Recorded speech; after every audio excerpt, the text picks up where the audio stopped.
The glass shattered like 1,000 promises breaking at once as CEO Clara Winters watched her empire burn 40 floors of steel and ambition consumed by flames that shouldn't exist.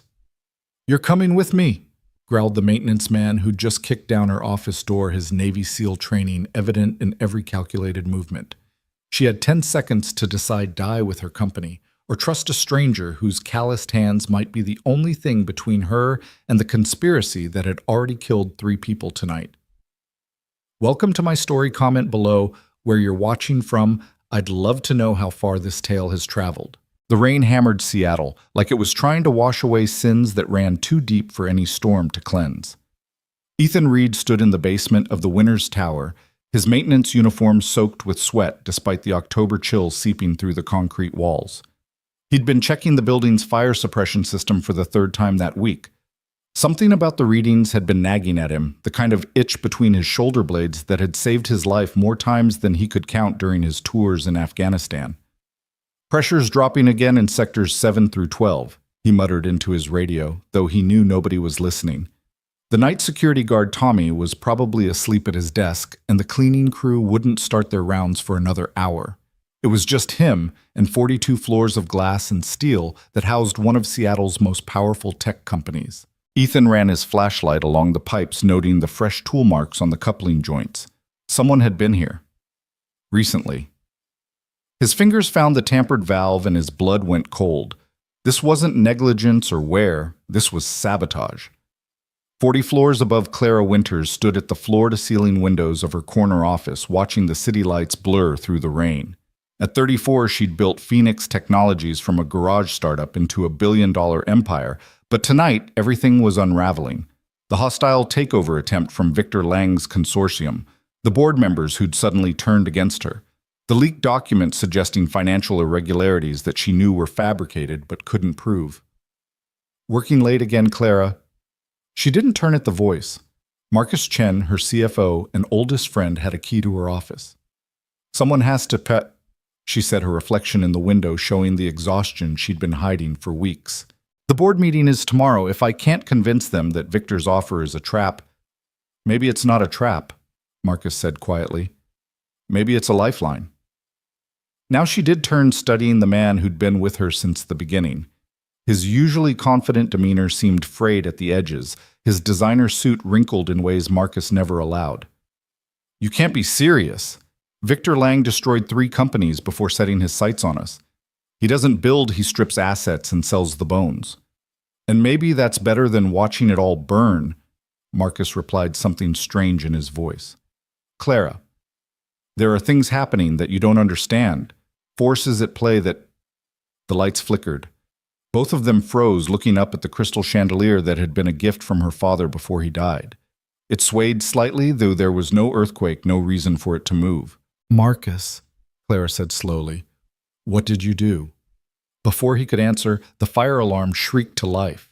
Ethan heard the alarm from the basement and immediately knew this wasn't a drill. The tampered valves, the disabled suppressors, someone had turned the Winters Tower into a 42-story death trap.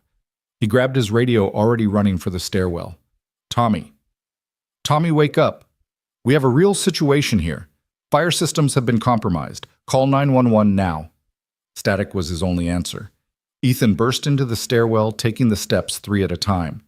His maintenance keycard would get him anywhere in the building, but he had to make a choice.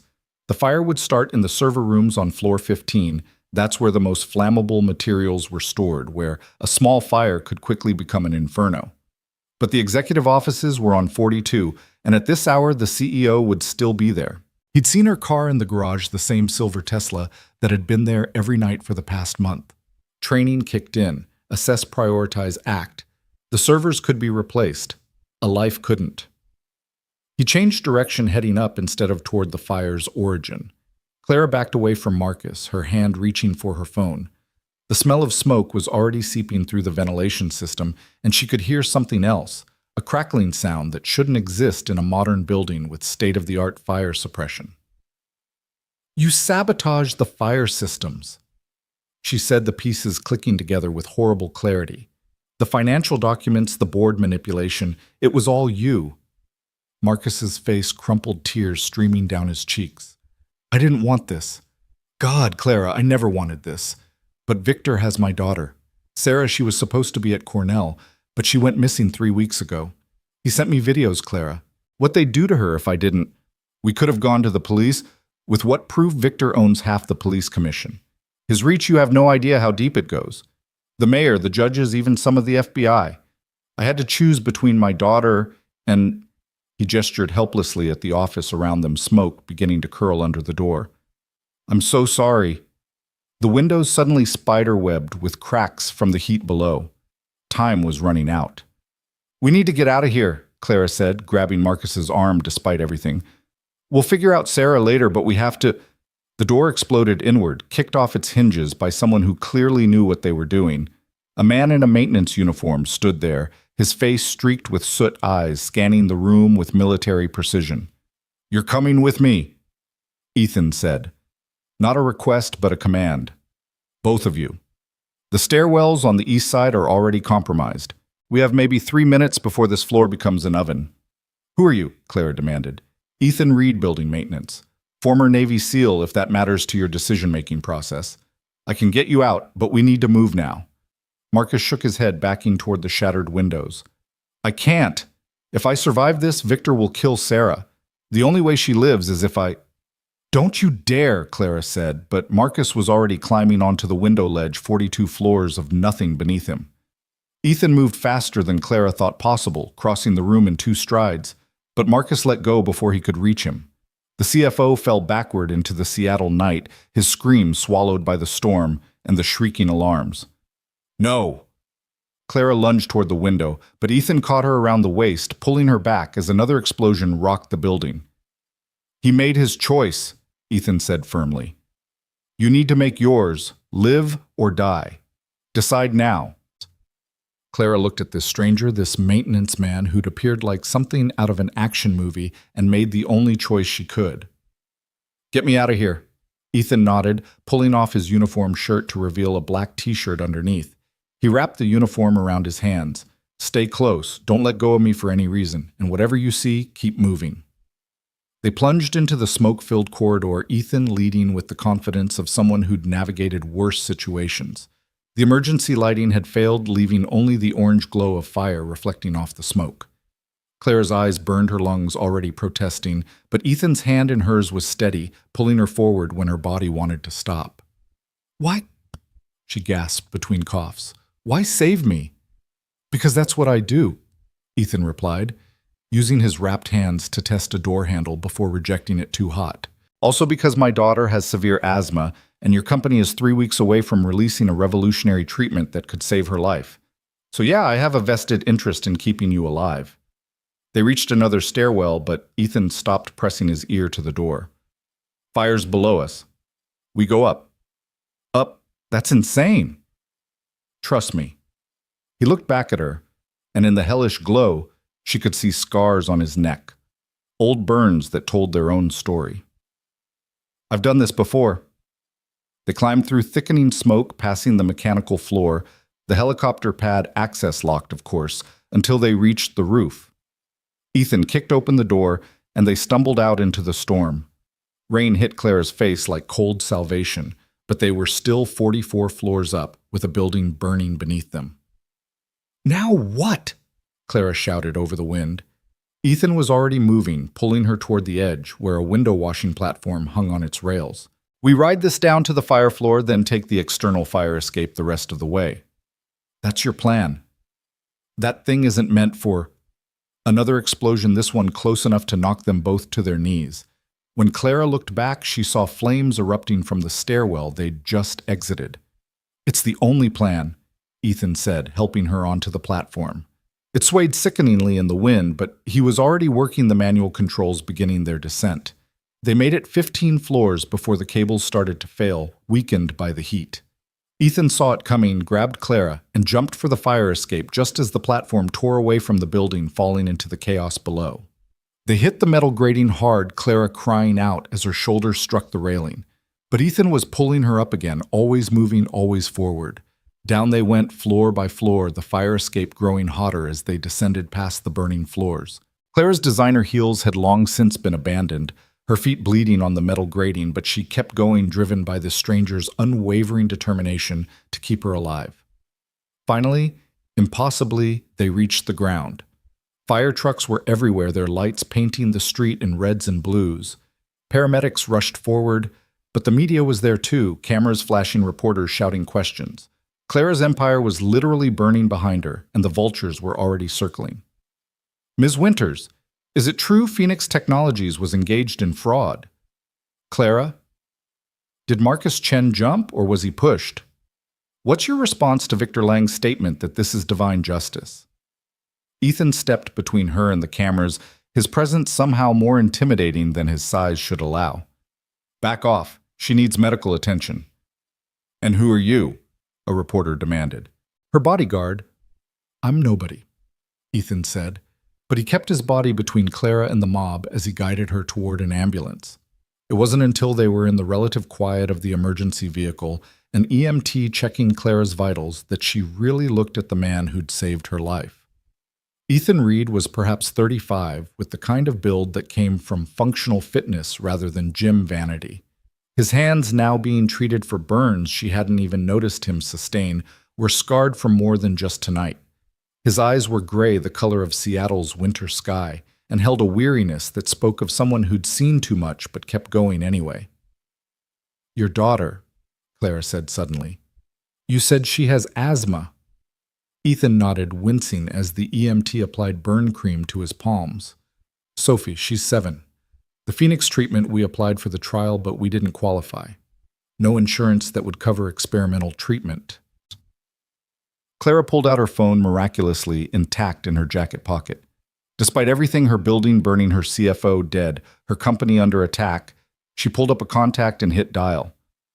"David, it's Clara. Yes, I'm alive. Listen, I need you to add a name to the Phoenix trial immediately. Sophie Reed." She looked at Ethan. "What's her full name?" "Sophia Marie Reed." He said, something breaking in his voice. "But you don't have to—" "Yes, I do." She continued, speaking into the phone. "Full coverage, all expenses. Make it happen." She hung up and met his eyes. "You saved my life. This is the least I can do." The ambulance doors suddenly opened and 2 men in suits climbed in, not EMTs, not police. Clara recognized one of them as Detective Raymond Cross, Victor Lang's personal friend. "Ms. Winters," Cross said with a smile that didn't reach his eyes, "you're under arrest for the murder of Marcus Chen." "That's ridiculous," Clara protested.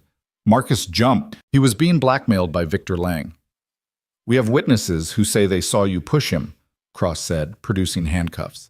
"And Mr. Reed here, our hero maintenance man, is under arrest for arson and destruction of property." "Funny how the fire started right after you were seen tampering with the suppression systems, isn't it, Mr. Reed?" Ethan didn't resist as they cuffed him, but his eyes never left Clara's. "They planned all of this. Every detail." "Save it for the lawyers," Cross said. "Assuming you can afford one on a maintenance man's salary." As they were led away in separate police cars, Clara watched her building collapse in on itself through the rear window, 42 floors of dreams and ambition reduced to rubble and ash. But worse than that was the knowledge that Victor Lang had won. He'd destroyed her company, framed her for murder, and even turned her rescue into another trap. But he'd made one mistake. He'd involved Ethan Reed, and Clara had a feeling that was going to be a fatal error. The police station reeked of burnt coffee and desperation. Clara sat in an interrogation room that had seen too many broken dreams. Her designer suit ruined her feet wrapped in gauze from the EMT's hasty treatment. Through the one-way mirror, she could feel eyes watching, calculating how long it would take to break her. Detective Cross sat across from her, a folder thick with what she assumed were fabricated documents spread between them like accusations. "Marcus Chen sent an email to his wife an hour before his death," Cross said, sliding a printout toward her. "It says, and I quote, 'Clara has lost her mind. She's threatening to kill me if I don't stop the merger. I'm scared for my life.'" "That's not possible," Clara said flatly. "Marcus wasn't married. His wife died 3 years ago from cancer. I spoke at her funeral." Cross's smile widened. "Are you sure about that?" "Because I have a marriage certificate here from 6 months ago. Marcus Chen and Jennifer Walsh married in Vegas." Clara's blood chilled. Jennifer Walsh was Victor Lang's personal attorney. "I want my lawyer," Clara said. "Of course, but it's 3 in the morning, and with the building collapse, half the city's infrastructure is compromised. Might take a while for anyone to get here." Cross leaned back, too comfortable, too confident. "Why don't you just tell me the truth? You found out Marcus was selling company secrets to Victor Lang. You confronted him. Things got heated. You pushed him. It could be argued as temporary insanity crime of passion. You might only get 20 years instead of life." In another interrogation room 3 doors down, Ethan was having his own conversation with law enforcement, though his was taking a different tone. The detective questioning him, a younger man named Harrison, seemed nervous. He kept checking his phone, glancing at the door. "Look, Mr. Reed," Harrison said, "we know you're just collateral damage here. Maintenance man trying to do his job got caught up in something bigger.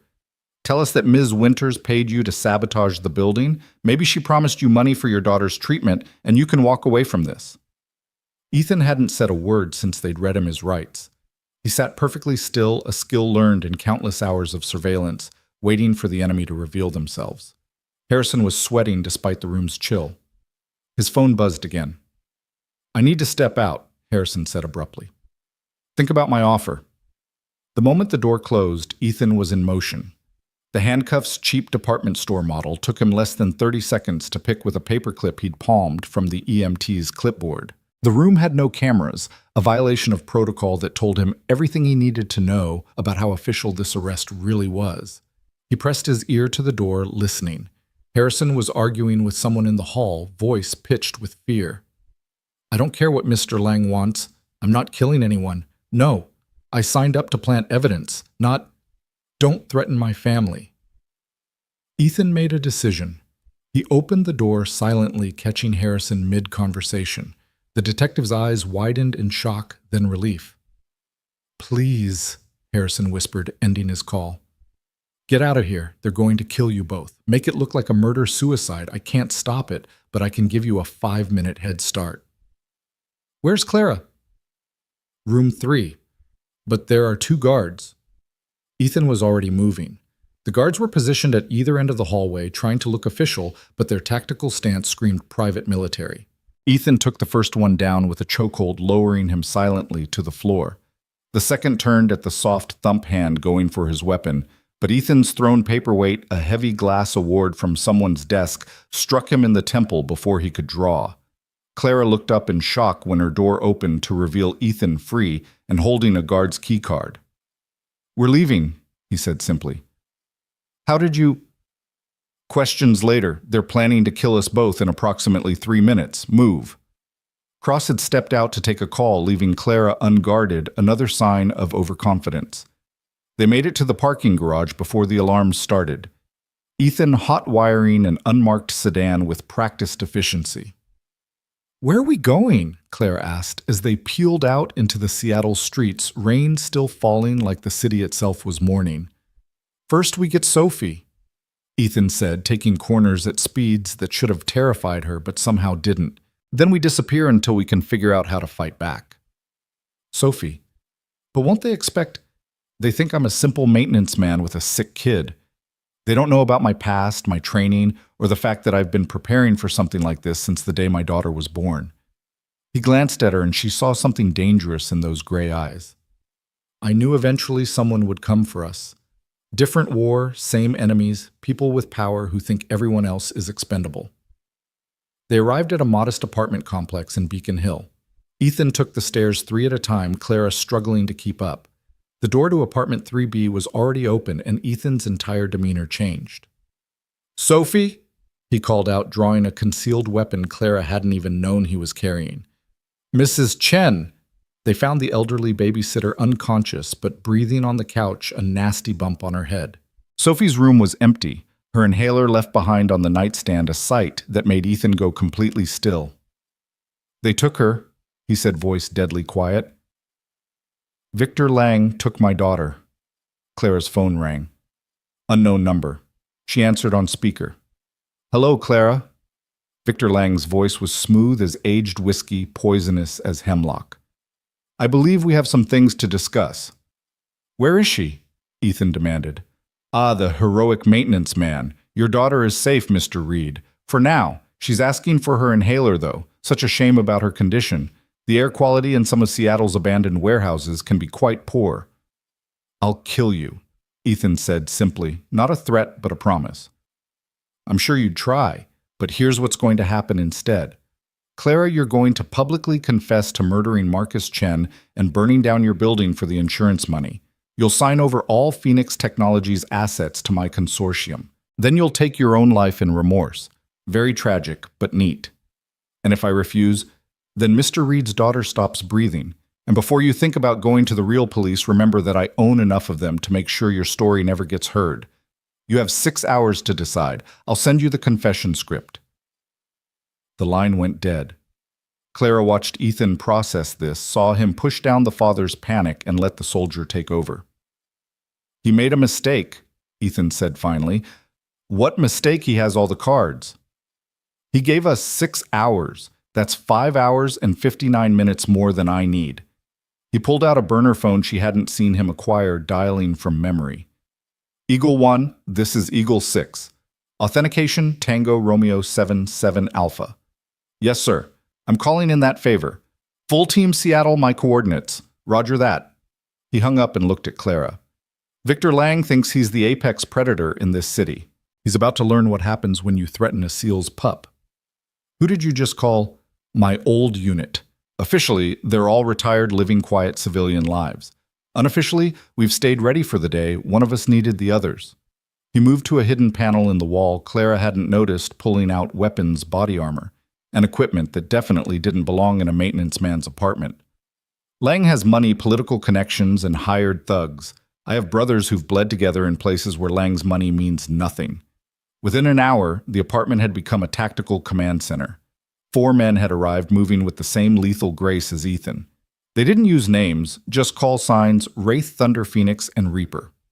Clara found the irony of Phoenix's name didn't escape her. Targets holed up in his penthouse. Wraith reported, pulling up satellite imagery on a military-grade laptop. But the girl's not there. Heat signatures suggest she's being held at this warehouse in Georgetown. He pointed to a building on the outskirts of the industrial district. 6 guards, standard private military configuration. Too easy, Thunder muttered. It's a trap. Of course it's a trap, Ethan agreed. But they're expecting me to come alone, desperate, sloppy with fear. They're not expecting us. Reaper looked at Clara. What's your play here, ma'am? This is going to get ugly. Clara thought about Marcus dead because of Victor's machinations, about her company destroyed, about a 7-year-old girl struggling to breathe somewhere in a warehouse. Victor Lang destroyed everything I built because he could, because he thought I was weak. I want him to know he was wrong. Phoenix grinned. I like her. They split into 2 teams. Ethan, Thunder, and Reaper would retrieve Sophie. Clara would go with Wraith and Phoenix to Victor's penthouse, not to confront him, but to gather evidence. His arrogance is his weakness, Clara explained. He'll have kept trophies records of his crimes. He always does. We get those, we own him. The warehouse extraction happened with military precision. Thunder took out the external cameras with an EMP device, while Reaper neutralized the perimeter guards with tranquilizer darts. Ethan had been adamant about no killing unless absolutely necessary. They found Sophie in a shipping container, terrified but unharmed, her breathing labored but manageable. Daddy! She threw herself into Ethan's arms, and for a moment the soldier disappeared, leaving only a father holding his child. I've got you, baby. You're safe now. Meanwhile, Clara's team had infiltrated Victor's building through a construction access point 3 floors below the penthouse. Wraith's electronic warfare suite had blinded the security systems, while Phoenix's lockpicking skills that rivaled Ethan's got them through every door. Victor's office was exactly what Clara had expected. Ostentatious, overlooking the city, like a king surveying his domain. What she hadn't expected was to find her brother there. Hello, Clara, Nathan Winters said, stepping out from behind Victor's desk. Surprised? She hadn't seen Nathan in 5 years, not since their father's funeral, when he'd contested the will that left her the family company. He looked older, harder, wearing an expensive suit that screamed new money. You're working with Lang. Working with Oh Sister Dear, I'm the one who brought him in. Nathan's smile was all teeth and no warmth. Did you really think Victor Lang just randomly decided to target Phoenix Technologies? I've been planning this for 3 years. Every move, every betrayal, every perfectly placed piece of evidence. But why the company was Father's dream? Father's dream that he only shared with you. Nathan's composure cracked, revealing years of buried rage. His precious Clara, the genius, the chosen one. While I was sent away to boarding schools, you were in his workshop. While I begged for his attention, you were building circuits and writing code with him. Nathan, I never... Save it. You took everything from me, so I took everything from you. He pulled out a gun chrome gleaming in the city lights. And now you're going to disappear. They'll find your body in a few months, maybe. Another victim of Seattle's homeless crisis. Tragic. Phoenix stepped forward, but Nathan swung the gun toward him. Former military right. I can always tell. One more step, and I put a bullet in her head. What Nathan hadn't counted on was Clara herself. 5 years of self-defense training started after a stalker incident kicked in. She threw herself sideways as Nathan fired the bullet, shattering the window behind her. Phoenix and Wraith moved simultaneously. Phoenix disarming Nathan, while Wraith secured him with zip ties. You always underestimated me, Clara told her brother as he struggled against the restraints. Just like Father did at first. The difference is, he learned better. They found everything in Victor's safe, which Phoenix cracked in under 3 minutes. Documents linking him to 17 different corporate sabotages, blackmail material on half of Seattle's political structure, and most damning video recordings of him ordering the deaths of 3 CEOs who'd refused his takeover attempts, including tonight's planned murder of Clara. This is enough to bury him, Wraith said, copying everything to multiple encrypted drives. But you know he'll never see the inside of a cell. Too many connections. I don't want him in a cell, Clara said quietly. I want him destroyed, the same way he tried to destroy me. They regrouped at a safe house Phoenix maintained under one of his many false identities. Sophie was asleep on the couch, exhausted from her ordeal, but breathing normally thanks to medication Thunder had procured. Ethan sat beside her, standing guard even among friends. So what now? Reaper asked. We have the evidence, but Wraith's right. Lang owns too many judges, too many cops. Clara pulled out her phone, scrolling through contacts until she found the one she needed. Not all of them. Judge Harrison, Detective Harrison's father, is clean. Old school hates corruption. And I know 3 journalists who would sell their souls for this story. It's not enough, Ethan said. Lang will disappear the moment this goes public. Private jet to a non-extradition country, live like a king on his offshore accounts. Then we make sure he can't run. Clara looked at each of the men who'd risked everything for a stranger and a little girl. Victor Lang is about to learn what happens when you declare war on people who actually know how to fight one. Thunder cracked his knuckles. Now you're talking our language. The plan was complex but elegant. While Clara leaked select documents to the media, creating a feeding frenzy that would keep Victor's lawyers busy, Ethan's team would systematically dismantle his escape routes. Wraith hacked and froze his offshore accounts. Phoenix sabotaged his private jet. Reaper made sure his fake passports were flagged in every database that mattered. But Victor had one more card to play.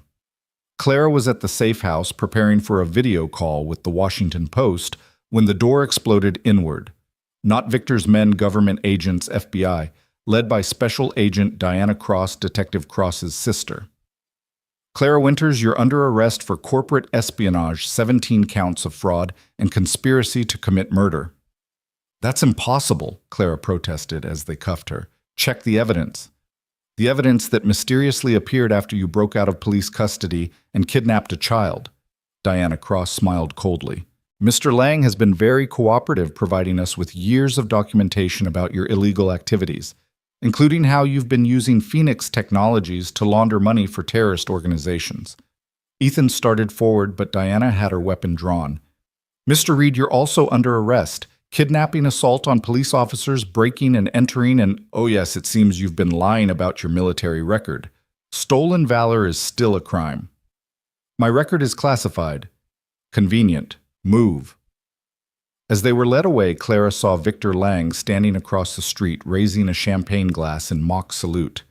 He'd once again turned their own evidence against them, used his connections to flip the narrative. But he'd made one final fatal mistake. He'd left Sophie Reed with Thunderwraith Phoenix and Reaper, and they were about to teach him why you never leave a SEAL's family in the hands of his brothers. The federal holding facility was a step up from the Seattle police station, but it was still a cage. Clara and Ethan were kept in separate wings, no communication allowed. The media was having a field day with the story Tech CEO's Secret Life of Crime, and Maintenance Man or Terrorist Operative dominated the headlines. Diana Cross personally handled Clara's interrogation, 12 hours of circular accusations and fabricated evidence. But Clara had noticed something. Diana kept checking her phone, and every time she did, her jaw tightened a little more. "Your brother's not answering, is he?" Clara said during hour 13. Diana's composure cracked slightly. "What?" Detective Raymond Cross. "Your brother. The one Victor Lang has been blackmailing for 2 years about his gambling debts. The one who's probably dead by now because he failed to deliver us properly gift-wrapped. You don't know what you're talking about. I know Victor Lang doesn't leave loose ends, and your brother became one the moment we escaped his custody." Clara leaned forward as much as the shackles would allow. "I also know you're clean, Agent Cross. Your record is spotless, which means you genuinely believe the evidence against us. But what if I could prove it's all fabricated?" "You can't. We've verified everything. Through channels Victor Lang controls. But what if there was evidence he couldn't touch? What if someone had been documenting everything from the beginning?" Diana's phone rang. She looked at the caller ID and went pale. Raymond, where are you?" She put it on speaker, and Clara heard Detective Cross's shaky voice. I'm sorry. I'm so sorry. Lang made me do it. All of it. The false evidence, the arrest, everything. He has recordings of me taking bribes photos with his prostitutes. He owns me." "Where are you so—" "Doesn't matter. I'm leaving the country. But Dee, listen to me. Winters and Reed are innocent. Everything against them is fabricated. There's a safety deposit box at First National number 447. I put the real evidence there." "The real evidence. I'm sorry, Di. I'm so—" The line went dead. Diana Cross stared at her phone for a long moment, then at Clara. "If this is a trick—" "It's not. Your brother grew a conscience at the last minute. It might have saved his life. Victor doesn't know about the safety deposit box, or Raymond would already be dead." 3 hours later, Diana returned with a banker's box full of documents, USB drives, and photographs. Her face was grim as she unlocked Clara's shackles. "Everything's here," Diana said quietly. "Orders for the arson signed by Lang. The blackmail material on Marcus Chen. Even recordings of him planning your murder." She paused. "There's also evidence about my brother's involvement. He'll be arrested when we find him." "He was a victim too," Clara said, rubbing her wrists. "Lang specializes in finding people's pressure points and exploiting them." "Doesn't excuse what he did." Diana helped Clara to her feet. "We're releasing you and Mr. Reed immediately. And Clara, I'm sorry, I should have dug deeper." As Clara was being processed for release, chaos erupted in Victor Lang's world. The SEALs had been busy. Every news outlet in the country simultaneously received packages containing irrefutable evidence of his crimes. His bought judges found their own corruption exposed. His political allies abandoned him like rats from a sinking ship. But the coup de grace came from an unexpected source. Marcus Chen's daughter Sarah, the one Victor had claimed to kidnap, appeared on live television from her dorm at Cornell. She'd never been missing. The entire blackmail scenario had been a lie, one Marcus had discovered too late. But Sarah had something else, recordings her father had sent her for safekeeping, documenting every illegal order Victor had given him. By the time Clara walked out of federal custody, Victor Lang was the one in handcuffs being led away by agents who couldn't be bought because Diana Cross had personally selected them. Ethan was waiting outside Sophie in his arms. The little girl was wearing a Phoenix Technologies t-shirt someone had found for her breathing easily thanks to an emergency dose of the new treatment Clara's team had arranged. "It's over," Ethan said. "No," Clara replied, looking at the ruins of the Winters Tower in the distance. "Now we rebuild." But there was one more twist waiting. Nathan Winters had made bail his lawyers, arguing he'd been coerced by Lang. He showed up at the safe house that night, alone, unarmed, looking like a man who'd lost everything. "I didn't come to fight," he said when Phoenix opened the door, weapon drawn. I came to warn you. Clara met him in the living room, Ethan beside her, the seals positioned strategically around the space. Warn us about what? Clara asked. Victor's not done. He has a dead man's switch. If he doesn't input a code every 48 hours, documents get released that will destroy dozens of companies, including what's left of Phoenix. Economic chaos, thousands of jobs lost. He told me about it when he thought I was fully his. Nathan pulled out a drive. This contains the location of the server and the abort code. But Clara, there's a catch. There always is. The server is in his panic room at the penthouse. Biometric locks that only open for him, or Nathan hesitated. Or me. He added me to the system as his successor. Why would you help us? Ethan asked, suspicion clear in his voice. Nathan looked at his sister. Because I realized something when I saw you in Victor's office. You didn't take Father's love from me. I threw it away with my jealousy and bitterness. Father saw who I really was, and he was right to leave the company to you. He stood up. I'll get you into the panic room. After that, I'll turn myself in. It won't make up for what I've done, but it's a start. The penthouse was crawling with FBI agents cataloging evidence, but Diana Cross cleared them a path. The panic room was hidden behind a bookshelf, its biometric scanner state-of-the-art. Nathan placed his hand on the scanner, and for a moment Clara thought he'd betrayed them again. Then the locks disengaged with a soft hiss. Inside was Victor's real treasure trove, servers containing enough blackmail material to control half the country, and yes, the dead man's switch that would activate in 36 hours. Wraith went to work immediately, but after an hour he shook his head. It's beyond encrypted, quantum-level stuff. I can't crack it in time. Then we don't crack it, Clara said. We use it. Everyone turned to look at her. Victor built this as insurance, but it's also evidence. Evidence of crimes that hundreds of powerful people committed. Instead of destroying it, we give it to the FBI. All of it. Let them sort through who's guilty and who's a victim. That'll cause chaos, Diana warned. Some of these people run major corporations, government agencies. Then they should have thought of that before breaking the law, Clara replied. But we can minimize the damage. Release it strategically, give the innocent time to distance themselves. Let the guilty face justice. It took 18 hours of negotiation, but they reached an agreement. The FBI would take possession of the servers, the dead man's switch would be disabled, and the information would be used for legitimate law enforcement purposes only. Nathan kept his word, turning himself in and providing testimony against Victor Lang that would ensure he never saw freedom again. His cooperation earned him a reduced sentence, 5 years instead of 20. As dawn broke over Seattle, Clara stood in the ruins of Winters Tower with Ethan and Sophie. The building was destroyed, but the foundation was still solid. We can rebuild, the insurance assessor was saying.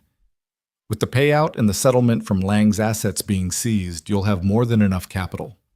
What do you think? Claire asked Sophie. Should we build a new tower? The little girl, breathing freely for the first time in years, thanks to the Phoenix treatment, nodded enthusiastically. Make it taller.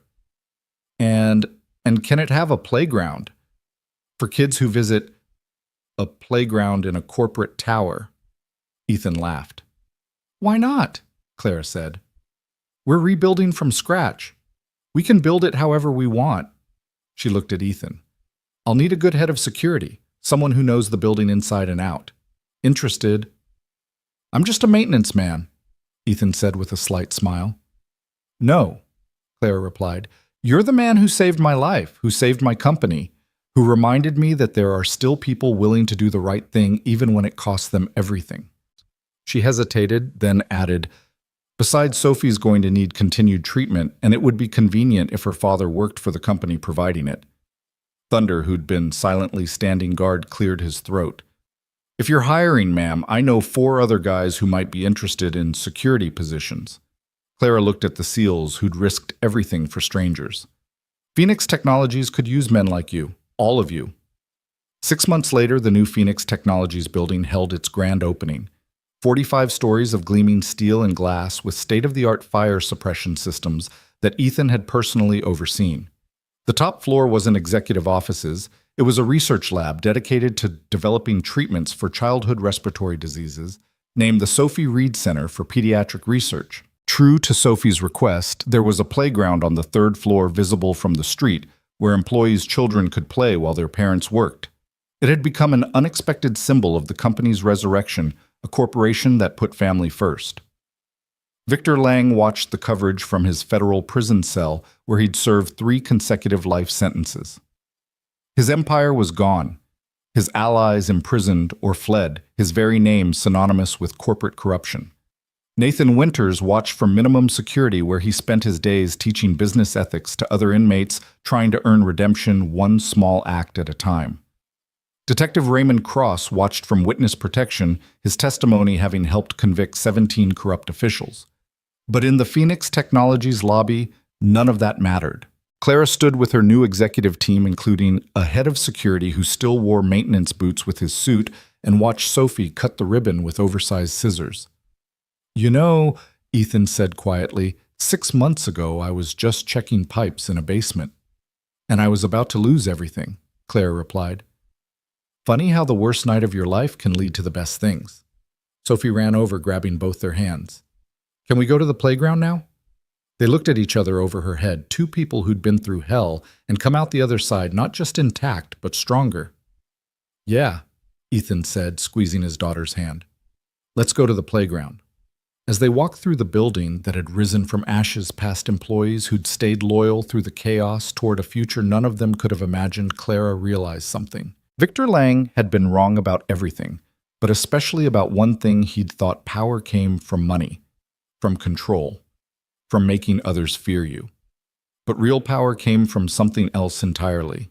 It came from the choice to save a stranger in a burning building, from the decision to trust when everything said not to, from the courage to rebuild when it would be easier to walk away, and from the simple act of holding a child's hand and heading to a playground in a corporate tower, because sometimes the most revolutionary thing you can do is dare to be human in a world that rewards being anything but. The Seattle rain that had started this story continued to fall, but now it felt different. Now it felt like a blessing washing the city clean for whatever came next. The playground's laughter faded into memory as autumn settled over Seattle, bringing with it a chill that had nothing to do with the weather. Clara stood in her new office, watching the city wake up through floor-to-ceiling windows that Ethan had insisted be reinforced with bulletproof glass. 6 months of rebuilding had given them a false sense of security, she realized now, staring at the photograph that had been slipped under her door during the night. It showed Sophie at her school, taken yesterday with a telephoto lens. "How did they get past security?" Clara asked, though she already knew the answer would terrify her more than not knowing. Ethan held the photo with steady hands, but she could see the muscle jumping in his jaw the way his breathing had shifted to the controlled pattern he used before violence. They didn't. This was taken from outside the school perimeter, professional surveillance. He turned the photo over, reading the message scrawled on the back for the 3rd time. "Victor Lang sends his regards from prison. The game isn't over." "That's impossible," Clara said. "He's in solitary confinement, no communication privileges." "Men like Lang don't need privileges. They buy them." Ethan pulled out his phone, already dialing. "Thundercode 7. Sophie's school. Now." He looked at Clara. "We're pulling her out until we know what this is." But Sophie wasn't at school. The principal's panicked call came just as Thunder arrived at the empty classroom. She'd been picked up an hour ago by someone with proper authorization, someone who'd known all the code words, had the right identification.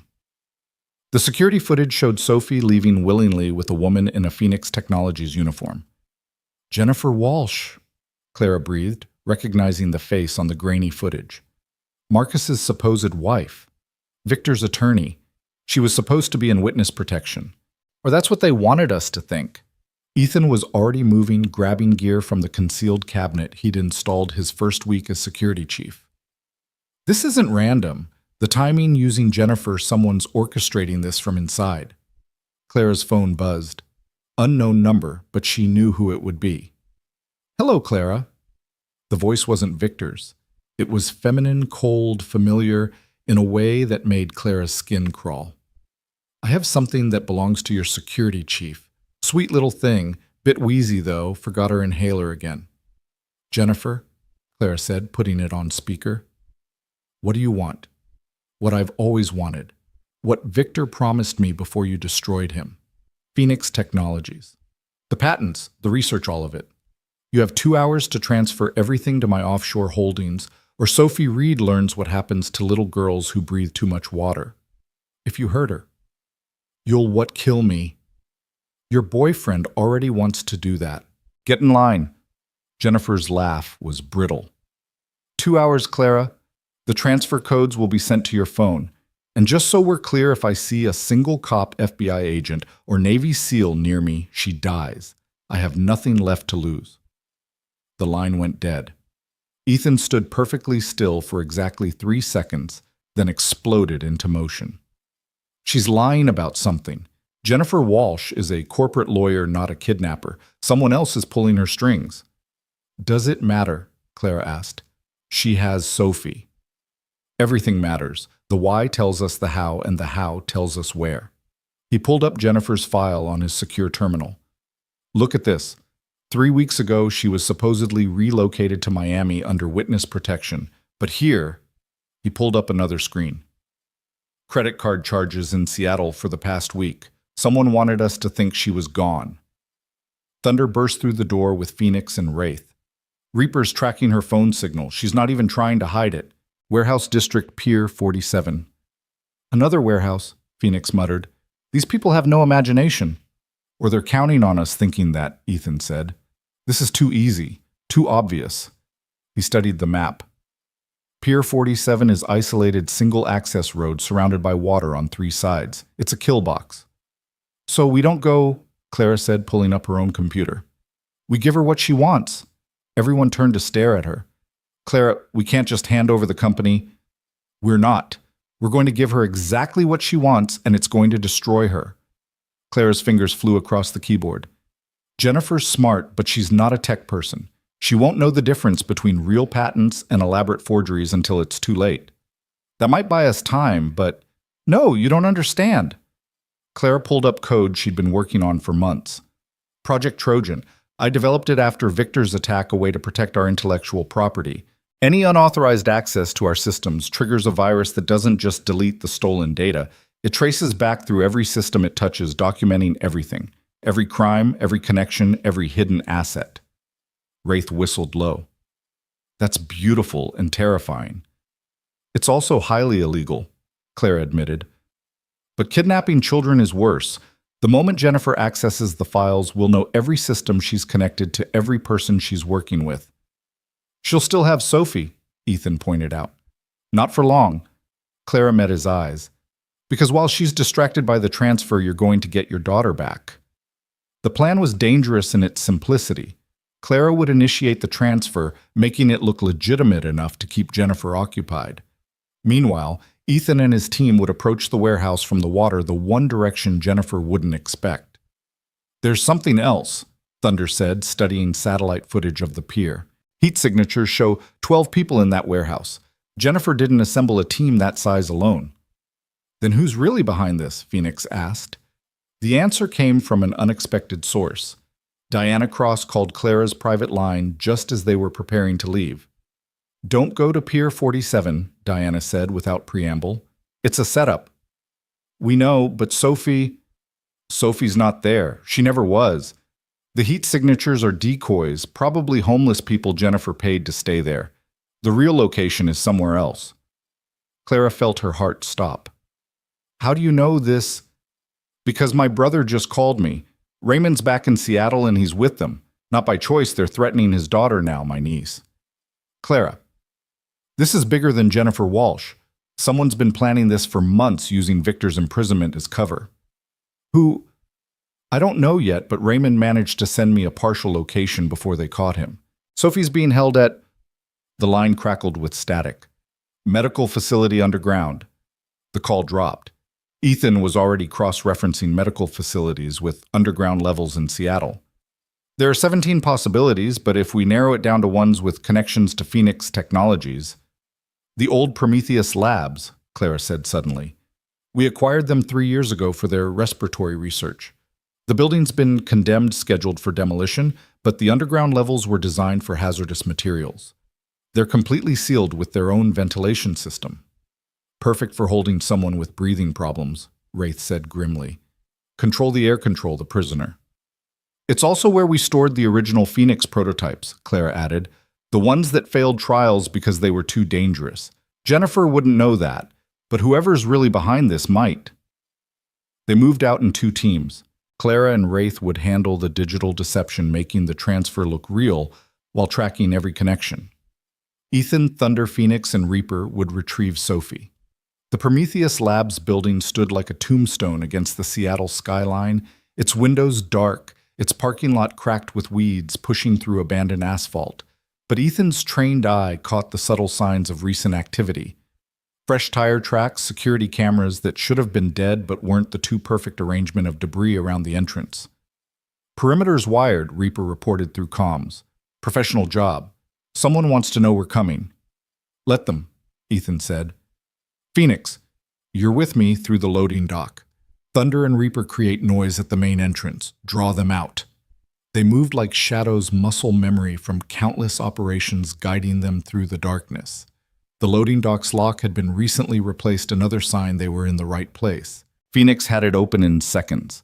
The interior was a maze of abandoned laboratories and empty offices, but Ethan followed the faint hum of active ventilation systems down, always down into the building's bones.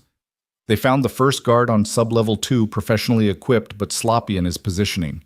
Ethan took him down silently, zip-tying him to a pipe. Thunder report. 4 tangos engaged at main entrance. They're buying it. They kept descending. Sub-level 3 was medical storage, the air thick with the smell of old chemicals. Sub-level 4 was where things got interesting.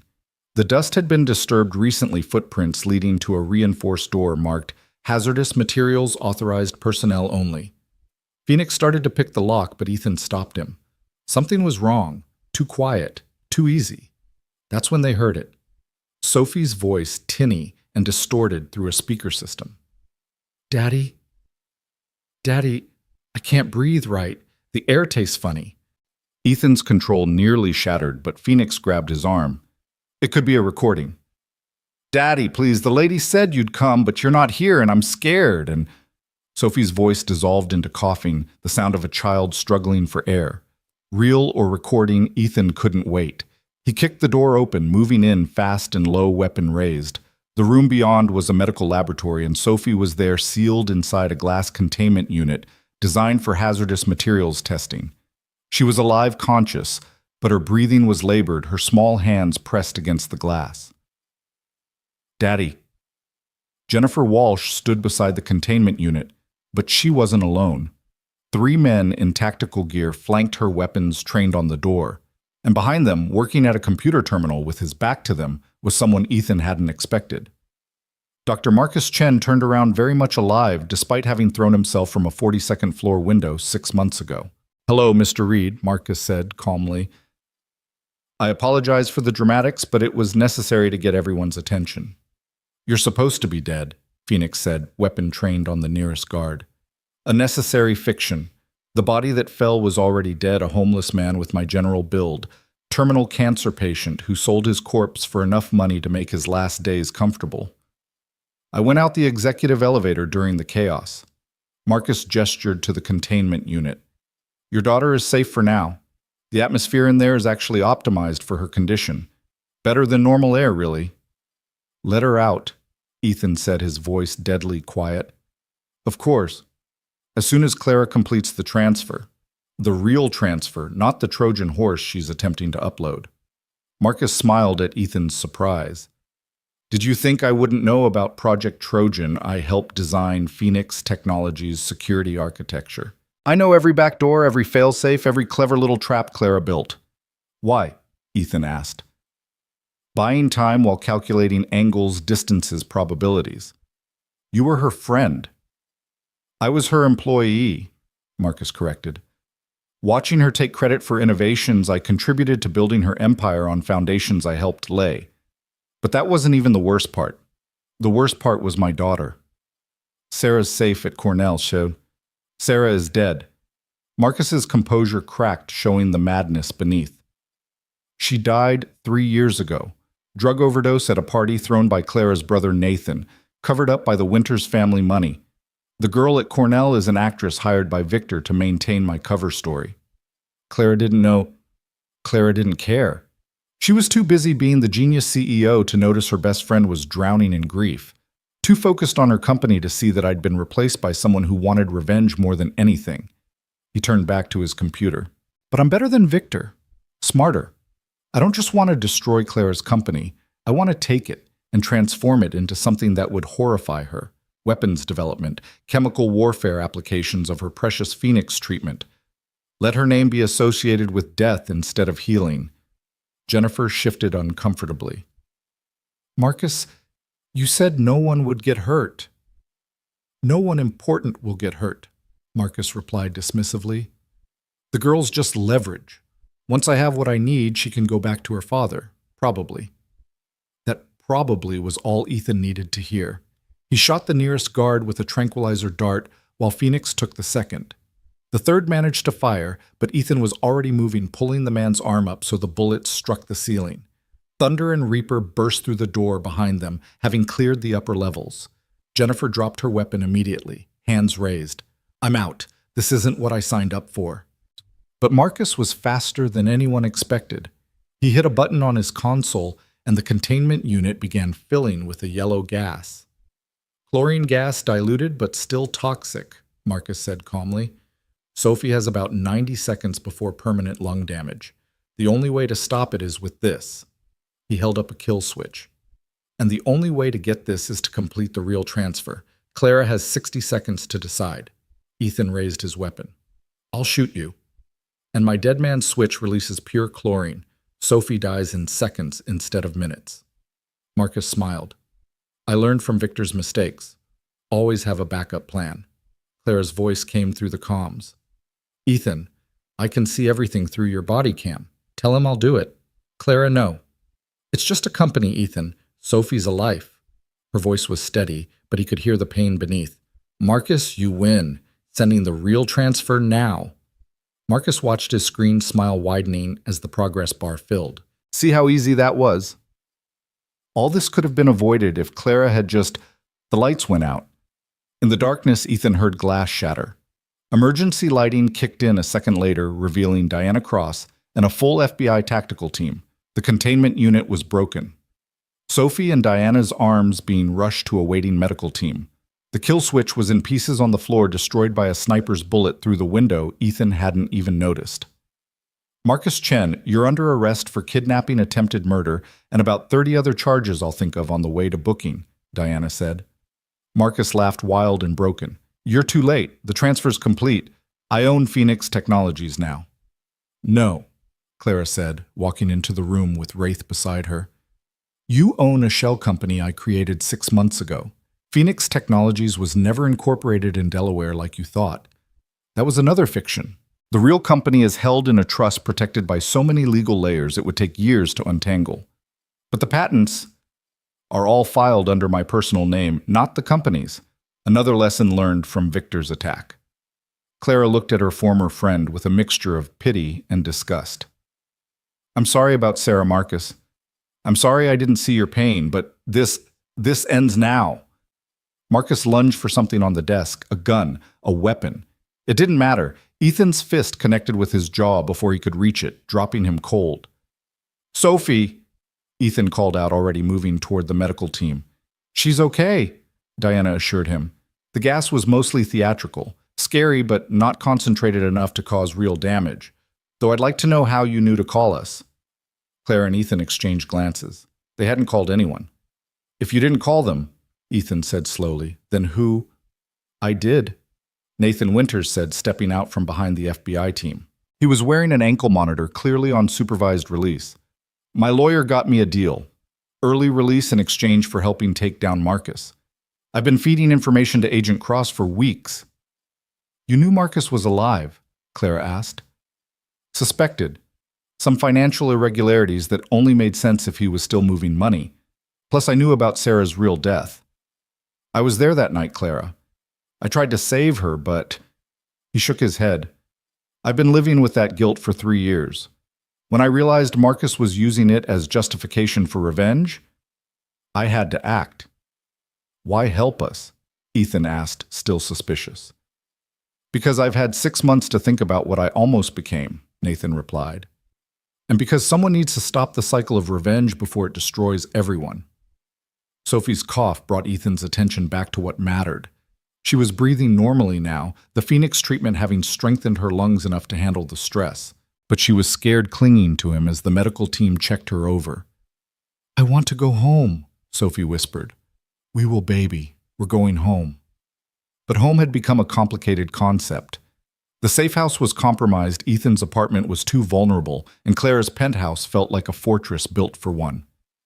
Stay with me, Clara said quietly, watching Sophie curl against her father. Both of you, I have plenty of room, and after today, I don't want to be alone.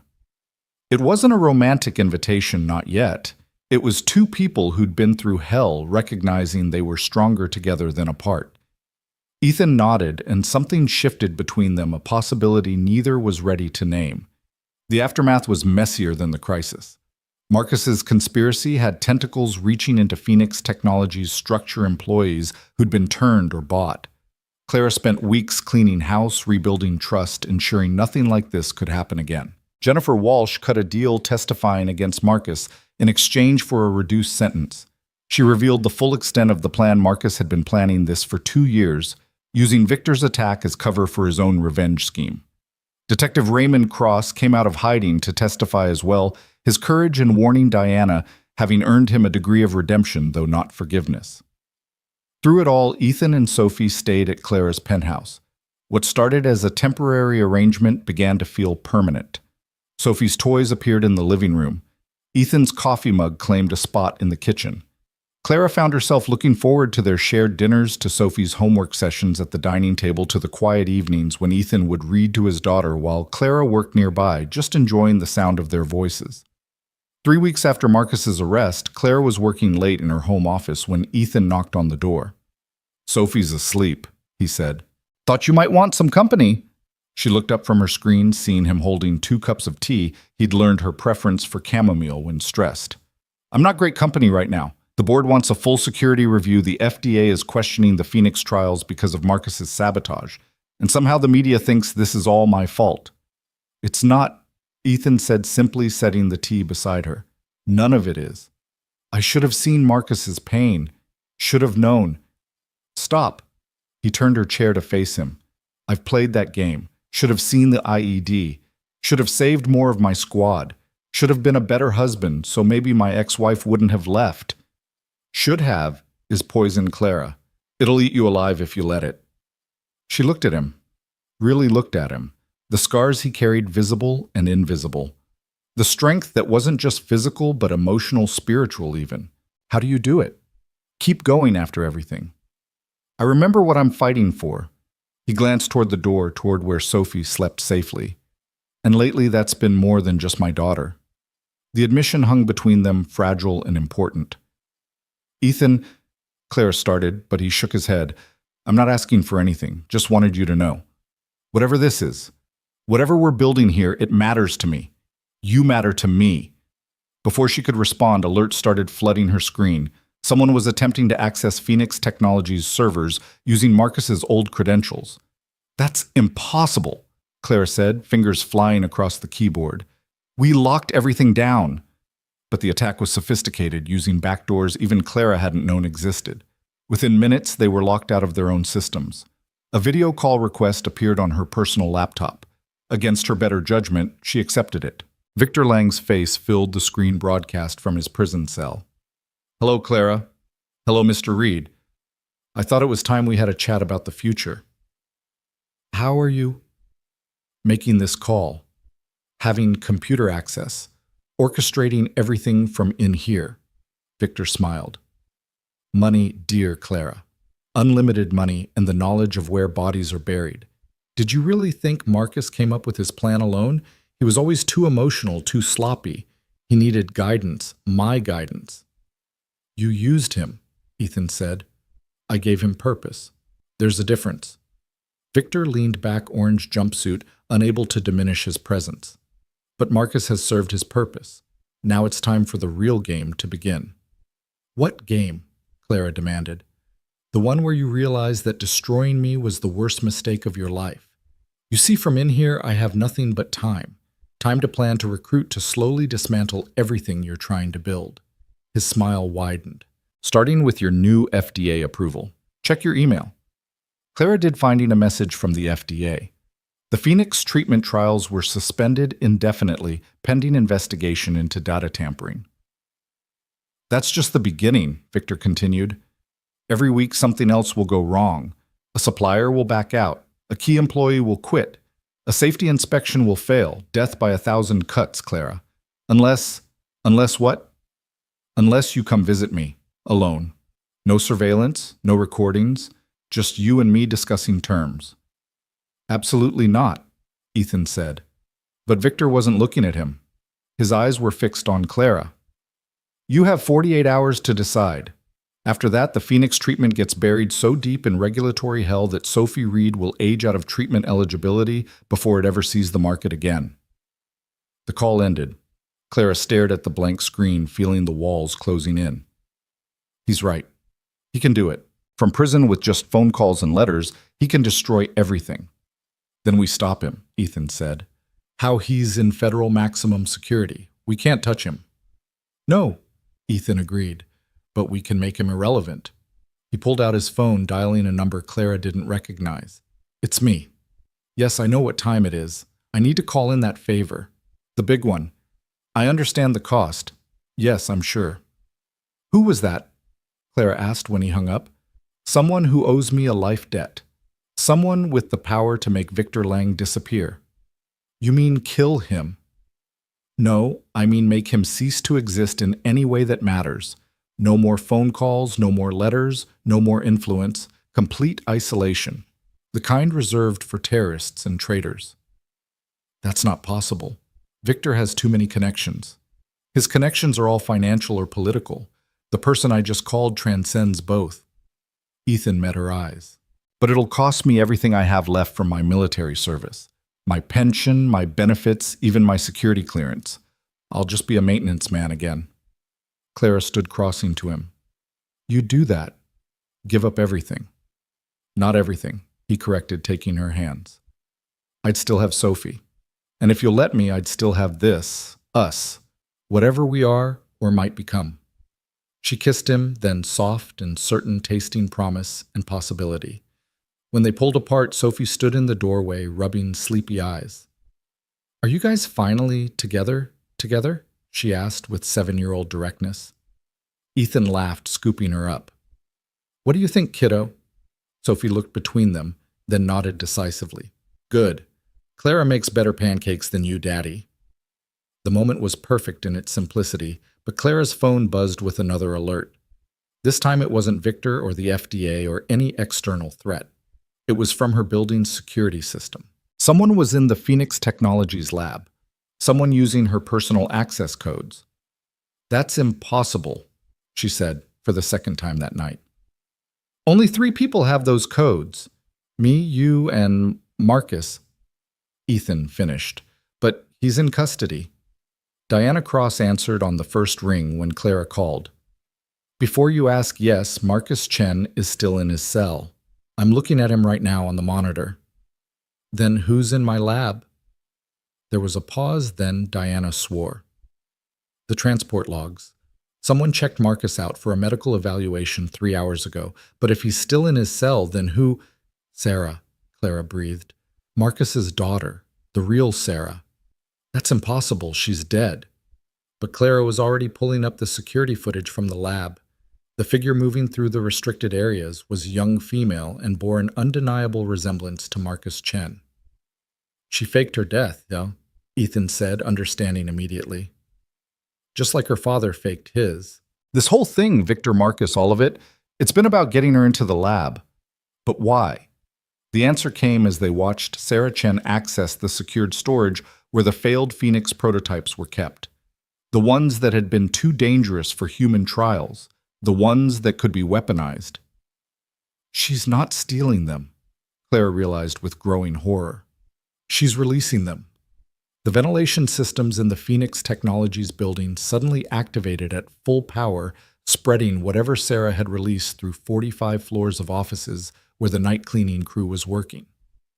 "We need to evacuate the building," Ethan said, already moving. "Now." But even as Clara triggered the fire alarms remotely, she knew they were too late. Sarah Chen had just turned her father's revenge fantasy into reality using Phoenix Technologies' own research to create a weapon. And somewhere in his prison cell, Victor Lang was probably smiling, knowing that even in defeat, he'd found a way to win. The real war was just beginning. The evacuation sirens screamed through the Seattle night as 43 people stumbled out of the Phoenix Technologies building coughing and gasping. Ethan counted them twice, his military training demanding precision even in chaos. The cleaning crew, 2 security guards, a handful of engineers pulling an all-nighter, all accounted for but all showing the same symptoms. Burning eyes, labored breathing, skin flushed with an unnatural pink tinge. "It's not lethal," Clara said, reading the preliminary analysis on her tablet, while EMTs set up triage stations in the parking lot. "Whatever Sarah released, it's designed to incapacitate, not kill. The compound is breaking down already half-life of maybe 6 hours." "That doesn't make sense," Ethan said, watching Sophie through the penthouse window 30 floors up and 3 blocks away, making sure she stayed inside with the air filtration on maximum. "If you're going to weaponize something, why make it temporary?"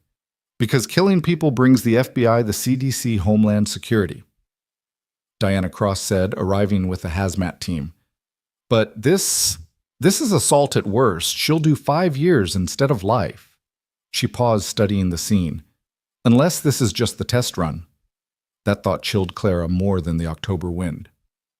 The prototypes Sarah took there were 12 variants. She only released 1. "Where are the others?" Before Clara could answer, her phone buzzed. Unknown number, but she recognized the voice immediately when she answered. "Hello, Miss Winters," Sarah Chen said. She sounded nothing like the grieving daughter Marcus had described. Her voice was controlled, clinical, almost amused. "I hope you're enjoying my little demonstration." "Sarah, please." "Dr. Chen," Sarah corrected. "I did finish my PhD despite what my father believes. Biochemistry with a focus on aerosol transmission vectors. Very useful considering your company's work." Ethan had already signaled Diana to start tracing the call. "What do you want?" "What I've always wanted, Mr. Reed, to prove that my father was wrong about me. He thought I was weak, needed protecting, needed revenge on my behalf. But I'm not weak, I'm just patient." There was a rustling sound like papers being shuffled. "I've been watching you all for 3 years, watching Clara build her empire on research my father contributed to, watching Victor Lang play his power games, watching my father plan his elaborate revenge, all of them missing the real opportunity." "Which is?" Clara asked. "Phoenix Technologies has created something that could change the world, a treatment that repairs damaged lung tissue at the cellular level. Do you have any idea what that means? Not just for asthmatics like sweet little Sophie, but for everyone." Sarah's voice took on an edge of excitement. "Soldiers exposed to chemical weapons, cities choking on pollution, the millions who'll need new lungs as climate change accelerates. You're sitting on the cure for the 21st century's biggest health crisis, and you're doing what with it? FDA trials, regulatory approval, corporate bureaucracy. We're ensuring it's safe." "Safe?" Sarah laughed. "Like the variant I just released was safe." "That was Phoenix 3.0. Ms. Winters, your failed prototype that you locked away because it caused temporary respiratory distress. But what you didn't realize, what your limited testing never discovered, is that the distress is followed by enhancement. Those 43 people. In 6 hours, when the compound fully metabolizes, they'll have lung capacity 20% above baseline. They'll breathe easier than they have in years." Clara pulled up the Phoenix 3.0 files, scanning the data with new eyes. Sarah was right. The initial distress response had caused them to abandon the formula.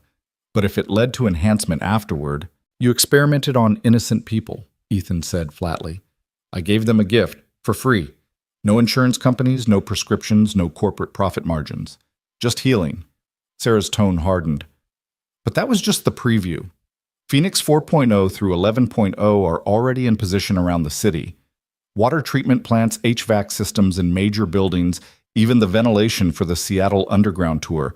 One command from me and the entire city becomes my test group.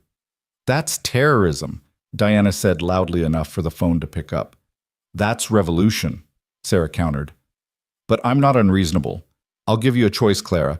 Release the Phoenix formula, all of it, every variant, completely open source, or I'll do it for you. Literally. Into the air, Seattle breathes.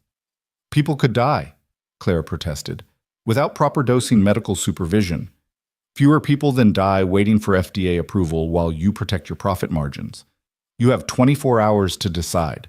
Oh, and don't bother trying to find the devices. There are hundreds, and they're all on independent triggers. Remove one. The others activate immediately. The call ended, leaving them staring at each other in the parking lot while emergency crews worked around them. We have to find her, Ethan said. We have to find the devices, Diana countered. If she's telling the truth about the triggers, she is, Clara said quietly. Sarah Chen didn't fake her death and spend 3 years planning this to bluff now. She looked at the Phoenix building, its lights still flashing with evacuation warnings. She's right about one thing. We have been slow, cautious. People have died waiting. Clara, you can't seriously be considering, I'm considering everything. Clara cut Ethan off, including the fact that my technology is about to be used as a weapon whether I cooperate or not. They established a command center in Clara's penthouse. The living room transformed into a war room with computers, maps, and the combined resources of the FBI, Phoenix Technologies, and Ethan's SEAL team. Sophie watched from the hallway, clutching the stuffed bear Ethan had given her, understanding that something bad was happening, but not quite what. Go back to bed, sweetie, Ethan said gently. Is the bad lady going to hurt people? Sophie asked with that devastating directness children possessed. Ethan knelt beside his daughter. We're going to stop her. But she's sick, isn't she? Like me, but different. Sick in her thoughts. The insight from a 7-year-old made Ethan pause. Yeah, baby, she's sick in a different way. Then maybe she needs different medicine, Sophie said, and patted back to bed, leaving the adults to contemplate the wisdom of innocence. Thunder was the first to make a breakthrough, his fingers flying across his laptop. Got something. Sarah Chen didn't just disappear 3 years ago, she legally died. Death certificate filed in King County. Body cremated, the works. But here's the interesting part. The doctor who signed the certificate, he vanished 2 weeks later. His medical license was used 6 months ago to order restricted chemicals. She's been planning this longer than we thought, Phoenix said. This isn't reactive. This is strategic. Wraith pulled up financial records. Money trails don't lie. Someone's been funding Sarah, and it's not her father. These transactions go back 5 years before Marcus even started his revenge plot. Clara leaned over his shoulder, recognizing the routing numbers. Those are Victor Lang's shell companies. But why would he fund Sarah before any of this started? Because Victor plays the long game, Ethan said, understanding clicking into place. He didn't just want to destroy you, Clara. He wanted to own what came after. Sarah was his backup plan. If he couldn't take Phoenix Technologies legally, she'd take it literally. But that doesn't make sense, Diana protested. Victor's in prison. He gains nothing from this. Clara's laptop chimed with an encrypted message. She opened it carefully. Wraith scanning for viruses. It was a video file time-stamped an hour ago. Victor Lang sat in what was clearly not a prison cell, but a luxurious office. He was wearing an expensive suit, not an orange jumpsuit, and behind him, through floor-to-ceiling windows, was a view of Hong Kong's skyline. Hello, Clara, Victor said, smiling that predator's smile she'd grown to hate. By now you've realized that the man in federal prison isn't me, but a very well-paid double. Amazing what desperate people will do for their family's financial security. I've been in Hong Kong for 3 months watching waiting orchestrating. Ethan's phone was already out calling his contact. The isolation order will be served on a man who looks like me but isn't me, Victor continued as if he could hear them. Sarah Chen is brilliant, isn't she? Wasted on her father's pedestrian revenge fantasies. I gave her purpose, resources, and most importantly, freedom to realize her vision. Which is, Clara asked the recording, though she knew it couldn't answer. But Victor had anticipated the question. To prove that the old order is obsolete. Corporations, governments, regulatory bodies, all the structures that slow progress and concentrate power. Sarah's going to democratize breathing, Clara. Force your hand to release what you've been hoarding. And when she does, when Phoenix Technologies' patents become worthless, I'll be there to build something new from the ashes. Again. The video ended with coordinates and a time midnight 12 hours away. He wants to meet, Clara said. It's a trap, Ethan, Diana, and Thunder said simultaneously. Of course it's a trap, but it's also our only lead to Sarah. Clara stood, decision made. I'm going. Not alone, Ethan said firmly. He'll expect you, any of you, but he won't expect this. She picked up her phone, scrolling to a contact she hadn't used in over a year. Marcus, it's Clara. We need to talk about your daughter. The Federal Holding Facility's visiting room was sterile and watched, but Marcus Chen looked like he'd aged a decade in the weeks since his arrest. When he saw Clara, his expression cycled through shame, anger, and finally settled on exhaustion. She's alive, Clara said without preamble. Sarah, she's alive, and she's about to do something terrible in your name. Marcus's face went white. That's impossible. I saw her body. I identified her. You saw what she wanted you to see, just like you showed us what we expected to see when you died. Clara slid the tablet across the table, showing him the security footage of Sarah in the Phoenix lab. She's been planning this for years, Marcus, using your grief, your anger as cover for her own agenda. Marcus stared at his daughter's image, tears streaming down his face. My God, what have I done? You can help us stop her. How I'm in here, she's out there, and clearly I never knew her at all. But you know how she thinks. You trained her, Marcus. All those years in the lab together, all those late nights discussing theory, you shaped her mind. Clara leaned forward. Where would she go? What would be her end game? Marcus was quiet for a long moment, then spoke slowly. Sarah always believed science should be pure. No patents, no profits, no barriers between discovery and application. She wrote her undergraduate thesis on Jonas Salk refusing to patent the polio vaccine, said he was the last real scientist before everything became corporate. So this is ideological. For her, yes. For Victor Lang. It's just opportunity. Marcus met Clara's eyes. There's something else. Sarah has a condition, not asthma, but something similar, genetic, progressive. She's been searching for a cure her whole life, and when she found out about Phoenix, he trailed off, understanding dawning. She didn't fake her death to help me. She did it to steal time, to find a way to heal herself before her condition killed her. What condition? Pulmonary alveolar proteinosis. Rare, usually fatal by 30. She's 26 now. Marcus grabbed Clara's hands across the table, desperate.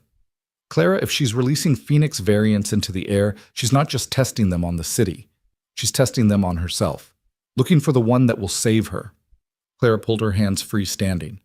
Then we need to find her before she decides the whole city is worth sacrificing for her cure. Wait, Marcus called as she turned to leave. The place Victor specified, I know it. It's where I was supposed to meet Sarah 3 years ago, the night she died. She never showed, but Victor did. Said she'd overdosed, that Nathan was responsible. It's where he recruited me. Why there? Because it used to be a Prometheus Labs facility. Underground, abandoned, perfect for someone who needs specialized atmospheric controls to survive. Clara ran from the building, already calling Ethan. They had a location, but more importantly, they had understanding. Sarah Chen wasn't a terrorist or a revolutionary. She was a dying woman desperate enough to risk everything for a chance to breathe. The Prometheus facility sat beneath Pike Place Market, forgotten beneath the tourist foot traffic and fish-throwing vendors. The entrance was through a maintenance tunnel that hadn't been used since the 1960s, according to city records. But the dust had been disturbed recently, and someone had disabled the locks with surgical precision. Ethan led the team and Clara behind him, despite his protest, Diana and her FBI team holding the perimeter. The tunnel descended at a sharp angle, the air growing thicker, more processed with each step. They could hear the hum of industrial equipment, the kind used to maintain clean rooms and biological containment. Atmospheric processor. Wraith identified reading his instruments. She's got this whole place sealed and scrubbed. Air quality is actually better than outside. They found the first device 3 levels down, a metal canister connected to the building's ventilation system, ready to release its contents into Pike Place Market above. Phoenix examined it carefully. Timer shows 10 hours remaining. But look, he pointed to a secondary mechanism. Motion sensor. We move it, it triggers.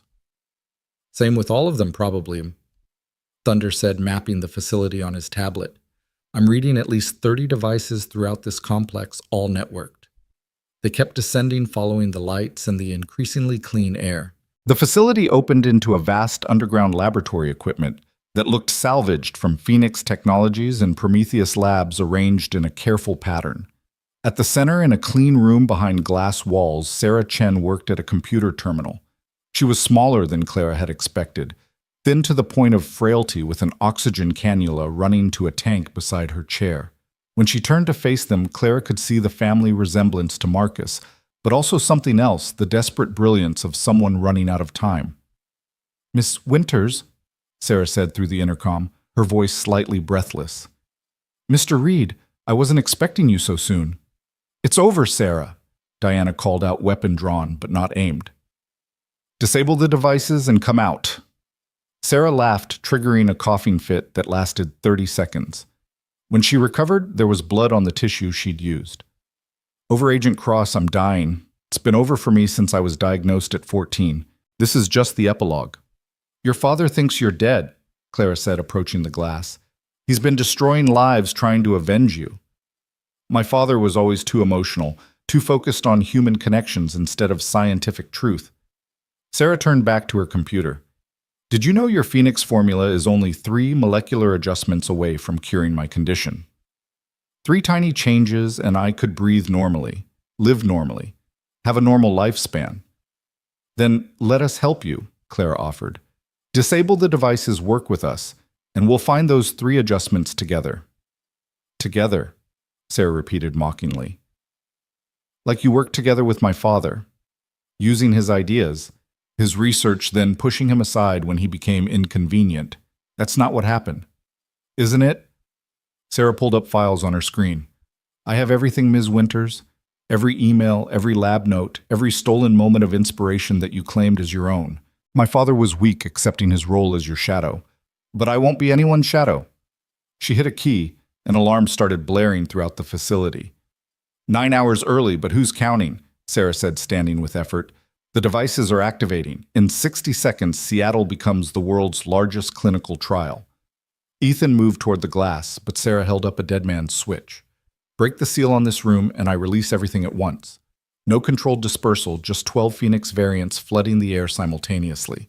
Most people will survive. Some won't. Do you want that on your conscience?" "You're bluffing," Diana said. "Agent Cross. I spent 3 years planning this. I faked my own death, manipulated my father, partnered with Victor Lang, and built all of this while dying by degrees.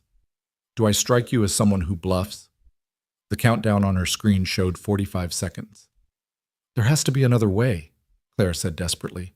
"There is," Sarah replied. "You can watch. You can witness the democratization of health. No more patents, no more exclusivity, no more deciding who deserves to breathe based on their insurance coverage. The Phoenix formula belongs to everyone now." 30 seconds. Sophie's voice came through Ethan's earpiece. Thunder had patched her through from the penthouse. "Daddy!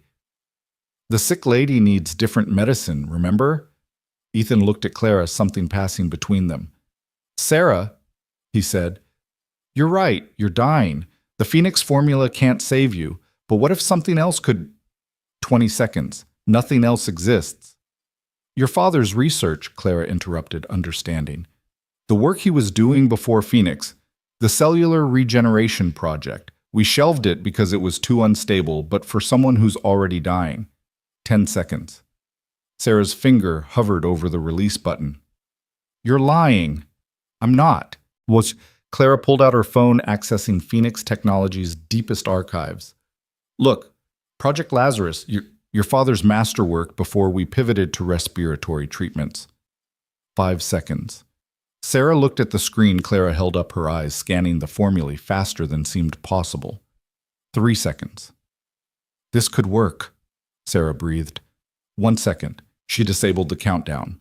The silence that followed was deafening, broken only by Sarah's labored breathing and the collective exhale of everyone in the room.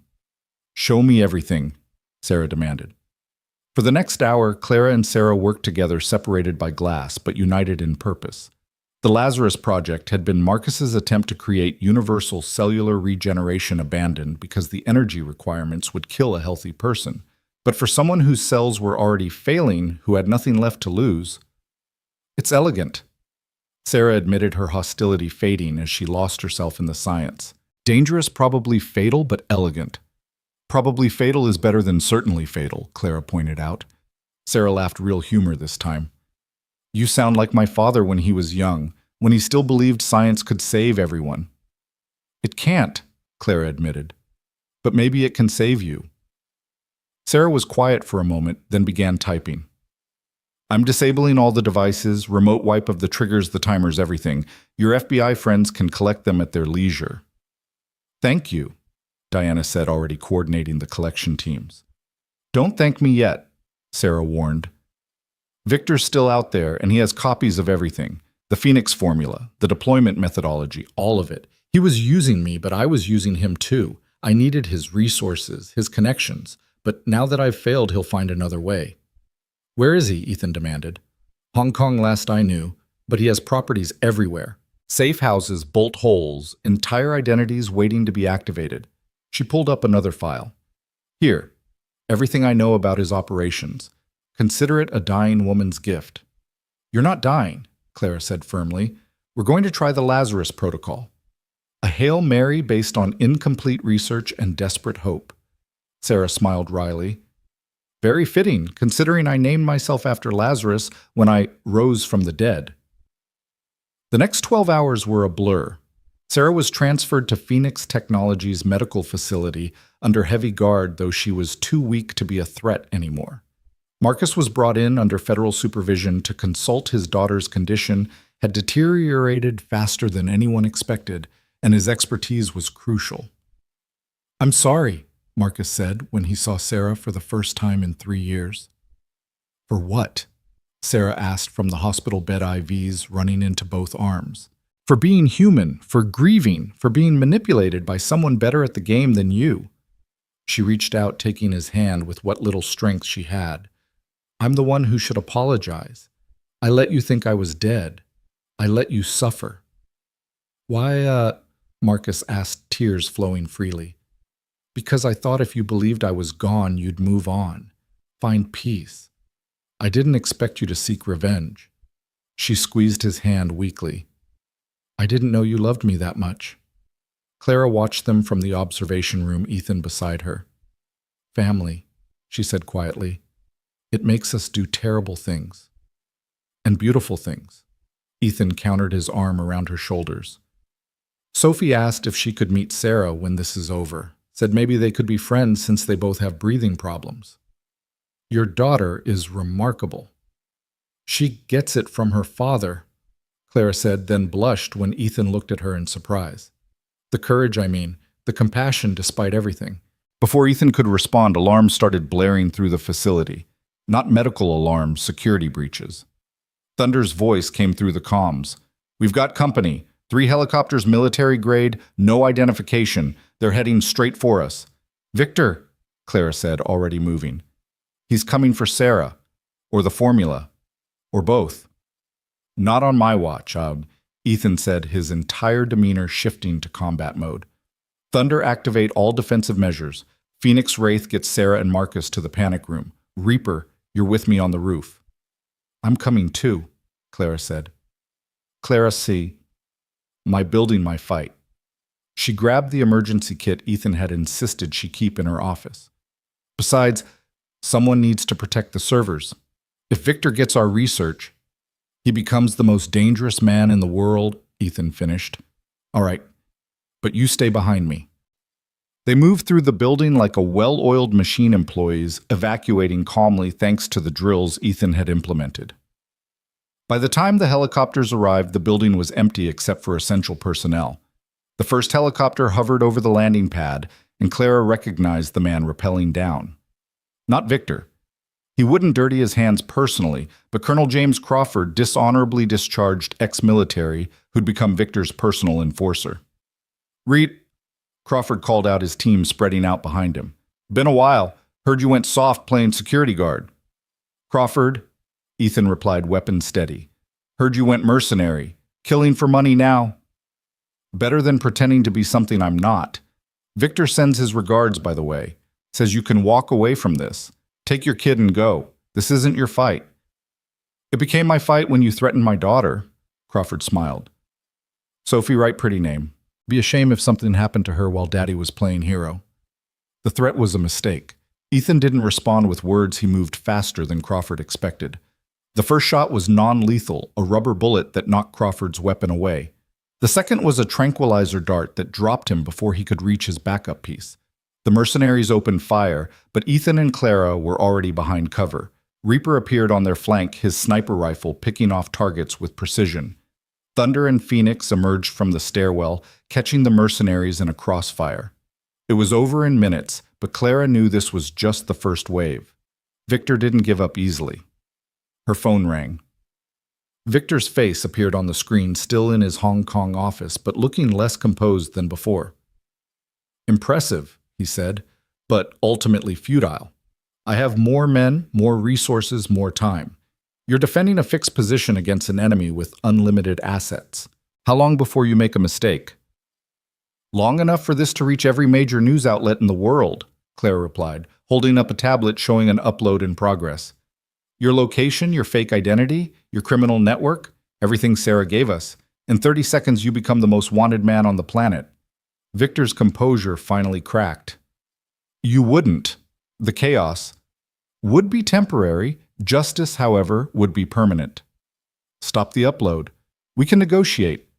No more negotiations, no more games. You're done, Victor. The upload completed, and within minutes, Clara could see the effects. News alerts, international warrants, assets being frozen. Victor Lang's empire built on shadows, and secrets crumbled in the light of exposure. You've killed me, Victor said quietly. You know that. Without my protection, my resources, I'm dead within a week. Then you'd better run, Clara replied, ending the call. But Victor had one more card to play. The building shook an explosion somewhere below. Not big enough to bring down the structure, but enough to damage the medical facility. Sarah, Marcus's voice came through the comms. The explosion damaged her life support. She needs the Lazarus protocol now or she dies. Clara and Ethan ran for the medical wing, finding it in chaos.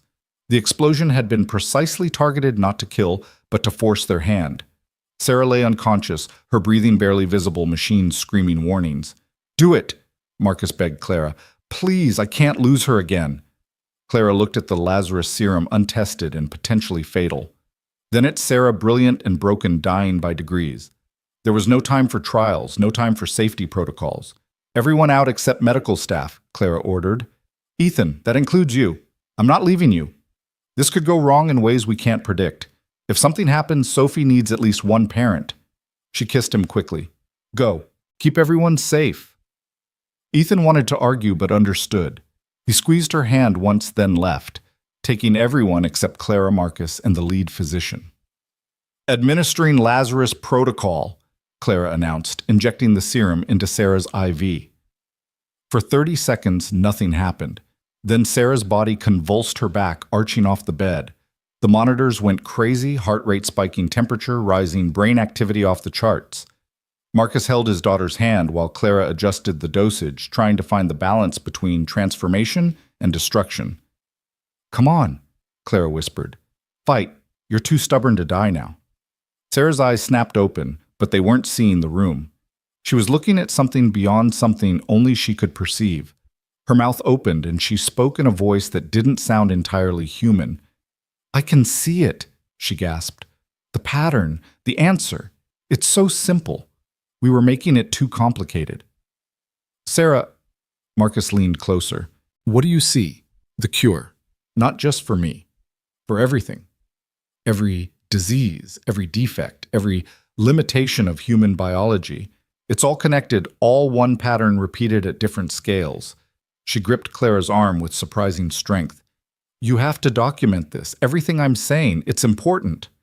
Clara grabbed her tablet recording as Sarah spoke in a stream of consciousness that jumped between molecular biology, quantum physics, and something that sounded almost like poetry. It went on for 10 minutes before Sarah suddenly relaxed her breathing, evening out, the monitors stabilizing. Did it work? Marcus asked. Sarah took a deep breath, a full, clear breath without struggle or strain. Yes, she said in wonder. I can breathe. For the first time in my life, I can actually breathe. The test that followed confirmed it. The Lazarus protocol had not just treated Sarah's condition, it had rewritten her cellular structure, creating something new. Something that might be the key to everything Phoenix Technologies had been working toward. But there was a cost. Sarah's transformation was unique to her genetics, her specific condition. It couldn't be replicated safely in others, at least not yet. And the energy requirement had aged her. She looked 10 years older, though she claimed she'd never felt younger. The transformation had left Sarah Chen looking like a different person, her features sharper, her eyes holding a depth that seemed to see through reality itself. She sat in the observation room 3 days later, breathing without assistance for the first time since childhood, while teams of scientists studied her cellular structure with barely contained excitement. It's not just the lung tissue, Dr. Patricia Huang explained to Clara, pulling up the latest scans. Every cell in her body has been fundamentally altered. The telomeres are actually lengthening, the mitochondria are producing energy at rates we've never seen. She's not just cured, she's evolved. Clara watched Sarah through the glass, noting how the woman's fingers moved across the tablet she'd been given, equations flowing faster than any normal person could write. And it can't be replicated, not safely. The energy requirement alone would kill 99% of test subjects. Sarah survived because her body was already failing, creating a unique environment for the transformation. Patricia hesitated. But Clara, what she's producing, these formulas, these insights, they could change everything. She's solving problems we didn't even know how to approach. Through the intercom, Sarah's voice carried a strange resonance. I can hear you discussing me. The transformation enhanced more than just my lungs. Every sense is sharper, every thought clearer. It's overwhelming and exhilarating simultaneously. Clara entered the observation room, sitting across from the woman who'd nearly terrorized Seattle. How do you feel? Like I'm seeing color for the first time after a lifetime of grayscale, Sarah replied. But also like I'm losing something, my humanity perhaps. The concerns that used to drive me, fear, anger, desperation, they seem so small now. That sounds lonely. Sarah smiled, an expression that looked almost alien on her transformed features. It is, but it's also necessary. Someone needs to see beyond human limitations to solve human problems. She pulled up a complex molecular diagram on her tablet. This is what Phoenix Technologies should be working on. Not just treating symptoms, but rewriting the human genome to eliminate disease entirely. That's playing God, Clara said carefully. No, that's playing human at the level we were meant to. Evolution is too slow for the challenges we face. Climate change, pandemics, the diseases we create through our own pollution, we need to adapt faster than nature allows. Before Clara could respond, Ethan's voice crackled through her earpiece. We have a problem. Victor's been spotted in Seattle. Clara stood abruptly. That's impossible. Every agency in the world is hunting him. Nevertheless, facial recognition just picked him up entering the old Prometheus facility, the one Sarah was using. He's alone and he's carrying something. Sarah's enhanced hearing had caught the conversation. He's going for my backup drives. I kept copies of everything there, not just the Phoenix formula, but the deployment system, the aerosol vectors, everything he'd need to start over somewhere else. Then we stop him, Clara said, already moving. Wait, Sarah called out. He knows I'm alive now. He'll have contingencies. Victor Lang always has contingencies. She was right. As Ethan's team surrounded the Prometheus facility, thermal imaging showed not one heat signature, but dozens. Victor had brought in army mercenaries who'd stayed loyal for the promise of Phoenix technology that could make them superhuman. We're outnumbered 3-1, Thunder reported, and they've got the defensive position. Not for long, Diana Cross's voice cut in. FBI tactical teams are en route. We can have the place surrounded in 20 minutes. In 20 minutes, Victor will be gone with everything, Ethan said. We need to move now. Clara made a decision that surprised everyone, including herself. Sarah, can you walk? I can do more than walk. The transformation increased muscle density, reflexes, everything. Then you're coming with us. You know that facility better than anyone, and you might be the only person who can predict what Victor will do. Marcus protested immediately. Absolutely not. She just survived a cellular transformation. She's not going into combat. Dad. Sarah interrupted, her voice carrying an authority it had never held before. I'm not the fragile girl you remember. I'm not even the desperate woman who planned to poison a city. I'm something new, and maybe that's exactly what we need. 30 minutes later, they stood at the entrance to the Prometheus facility, Sarah beside Ethan and Clara wearing tactical gear that looked strange on her transformed frame. The mercenaries had fortified the main entrances, but Sarah knew passages they'd never found. There's an old pneumatic tube system from when this was a working lab, she explained, leading them through a maintenance tunnel that barely seemed wide enough for a person. It connects to the clean room where I kept the servers. They emerged into chaos. Victor's men were systematically stripping the facility, loading everything onto trucks. Victor himself stood at the main terminal downloading terabytes of data onto portable drives. He's taking everything, Sarah whispered. Not just my work, but Father's too. Years of research. Then we stop him, Ethan said, but Sarah grabbed his arm with surprising strength. No, let him think he's winning. I installed something in those drives, not a virus, he'd expect that. It's a tracker quantum entangled with a receiver I built into my own transformed cells. Wherever he takes that data, I'll know. That's impossible, Clara said. So was breathing without mechanical assistance 3 days ago, Sarah replied. The transformation didn't just heal me. It made me into something that shouldn't exist. Might as well use it. They watched Victor work his movements, increasingly frantic, as FBI sirens grew closer. Finally, he grabbed the drives and ran for a hidden exit Sarah hadn't known about his remaining mercenaries covering his retreat. Now we follow, Sarah said, closing her eyes. I can feel the data moving. North, northwest. He's heading for the water. He has a boat. They pursued not directly but parallel Sarah, tracking Victor's movement through senses that shouldn't exist. The chase led them through Seattle's industrial waterfront, past rusted warehouses and abandoned piers, until they reached a private dock where a speedboat waited. Victor was alone now, his mercenaries scattered or arrested, just him and the drives that contained enough information to rebuild Phoenix Technologies anywhere in the world. Victor Lang, Ethan called out, weapon drawn. It's over. Victor turned slowly and Clara gasped. The man looked 20 years older than he had in the video from Hong Kong. His hair was white, his face gaunt, his hands shaking as he clutched the drives.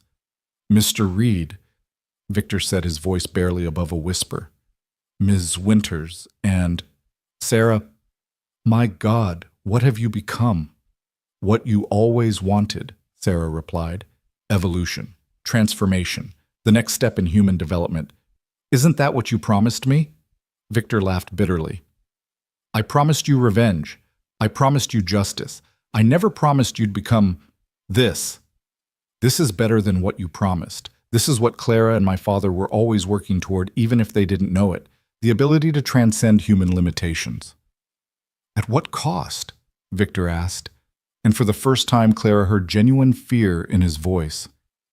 Look at yourself, Sarah. You're not human anymore. Neither are you, Sarah observed. The treatments you've been taking to stay ahead of law enforcement, the experimental drugs to enhance your cognitive function, they're killing you. I can see it in your cellular structure. You have maybe a month left. Victor's composure finally shattered completely. Then at least let me die with a legacy. Let me take this knowledge somewhere it can do good away from corporate interests and government control. Like you did good by destroying my company, Clara asked, by manipulating a grieving father, by terrorizing a 7-year-old girl. I did what was necessary to break the monopoly on human enhancement. Phoenix Technologies would have controlled who lived and who died, who breathed freely and who suffered. I couldn't allow that. So instead you decided to control it yourself, Ethan said. How is that better? Victor had no answer. He stood at the edge of the pier, the drives in one hand, a gun in the other, not pointed at them, but at the drives themselves. Thermite charges built into the casing, he explained. One shot and everything burns. All of Sarah's work, all of Marcus's research, all of Clara's innovations. Gone. You're bluffing, Diana said, arriving with backup. You need that information as much as we do. I need to matter, Victor corrected. I need to leave a mark on this world before I'm gone. Either I leave with this information, or no one gets it. Sarah stepped forward, and something in her movement made everyone tense. She moved differently now, too fluid, too precise, like a predator that had evolved beyond the need for threat displays. You're already dying, Victor. Your mark on this world is destruction and pain, but it doesn't have to end that way. Enlighten me, Victor said sarcastically. The Lazarus Protocol that transformed me, it could save you. Not the same way it saved me, but enough to give you time. Time to make amends, to use your intellect for something besides revenge. You'd save me after everything. I'd give you the same choice Clara gave me. Die as you are, or risk becoming something else. Sarah held out her hand. But you have to give up the drives. You have to stop running. Victor looked at the drives, then at Sarah's outstretched hand, then at the water below. For a moment, Clara thought he might jump, choosing death over surrender. Then his shoulders sagged, and he set the drives down on the pier. I'm tired, he admitted. Tired of running, tired of fighting, tired of losing everything I try to control. Diana's team moved in, securing the drives and taking Victor into custody. But Clara noticed Sarah swaying her enhanced body, suddenly seeming fragile. Sarah. Marcus rushed forward, catching his daughter as she collapsed. The tracking, she gasped, maintaining quantum entanglement across that distance, it required more energy than I calculated. They rushed her back to Phoenix Technologies medical facility, where Dr. Hong ran immediate tests. The results were sobering. The transformation is destabilizing, Patricia explained. Her cells are burning through energy at an unsustainable rate. Without intervention, she'll burn out within days. Then we intervene, Clara said firmly. With what? We don't understand enough about what the Lazarus Protocol did to her. Any treatment could make things worse. Or better, Sarah said weakly from the bed. I can feel what's happening. My body is trying to evolve further, but it lacks the necessary resources. I need a massive energy input, something to fuel the final transformation. That could kill you, Marcus protested. I'm dying anyway. At least this way we learn something. Clara looked at Ethan, seeing her own determination reflected in his eyes. What kind of energy input?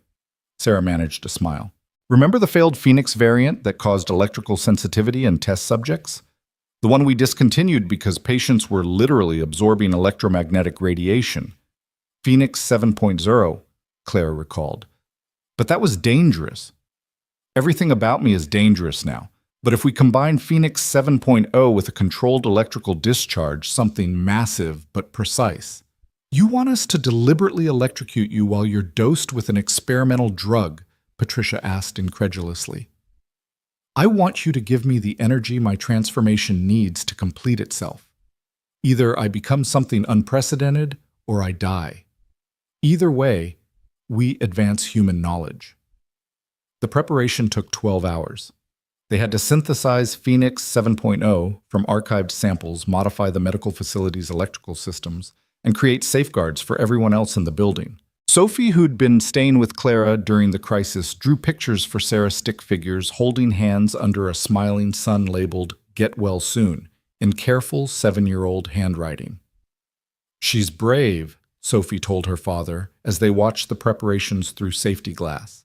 Scared, but brave. Like you when you saved Clara. Ethan hugged his daughter closer. Sometimes being brave is the only choice we have. Victor Lang, now in federal custody, but permitted to observe due to his unique insights, watched with an expression Clara couldn't read. You're really going to do this, risk everything on an untested theory? Like you risked everything on revenge, Clara shot back. I suppose I deserve that.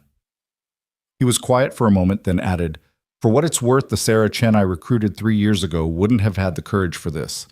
Whatever else the transformation did, it gave her something she never had before: hope. The procedure began at midnight. Sarah lay in an isolation chamber, Phoenix 7.0 flowing through her veins while massive capacitors charged around her. Marcus stood at the observation window, his hand pressed against the glass, whispering prayers in languages Clara didn't recognize. Energy at 50%, Thunder reported from the control station. Sarah's eyes were closed, but her voice came through the intercom steady, despite everything. I can feel it building. Every cell is anticipating this. It's like my body knows what's coming. 75%, Thunder continued. Sarah said suddenly. If this works, if I become what I think I might, promise me something. What?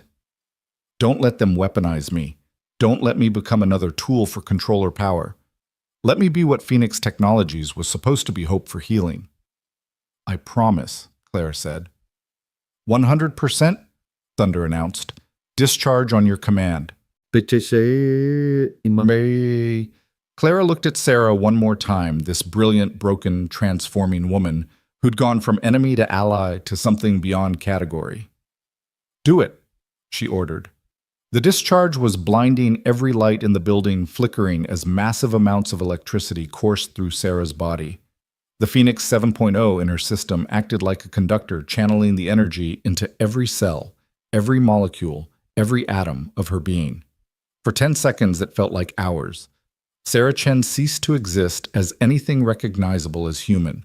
She became pure energy, a being of light and possibility, her form shifting between states of matter in ways that shouldn't be possible. Then, as suddenly as it began, it was over. Sarah lay still in the chamber, unchanged to the naked eye, but radiating something that made everyone step back instinctively. She opened her eyes, and they weren't eyes anymore. They were windows to something vast and incomprehensible. I understand now, she said, her voice harmonizing with itself in impossible ways. Everything. The pattern behind patterns. The code that writes reality itself. She sat up, moving without moving, somehow being in multiple positions simultaneously before settling into one. The transformation is complete. I'm not human anymore, but I'm not inhuman either. I'm what humanity could become if we're brave enough. What are you? Marcus asked, tears streaming down his face. Sarah smiled, and it was both alien and absolutely her daughter. I'm potential dad. I'm the bridge between what we are and what we could be. She stood, and as she did, the monitoring equipment throughout the room began displaying impossible readings. Her cellular structure was in constant flux, adapting to each moment, each need. When she breathed, the air itself seemed to purify around her. The Phoenix formula, she said, turning to Clara. I can see what it was always meant to be. Not just treatment, but transformation. Not just healing, but evolution. May I... She reached out, not physically, but somehow, and Clara felt knowledge flowing into her mind. Formulas, processes, applications she'd never imagined. It was overwhelming and exhilarating, like seeing the universe's source code. This is what Phoenix Technologies should become, Sarah said. Not a company that owns transformation, but one that guides it.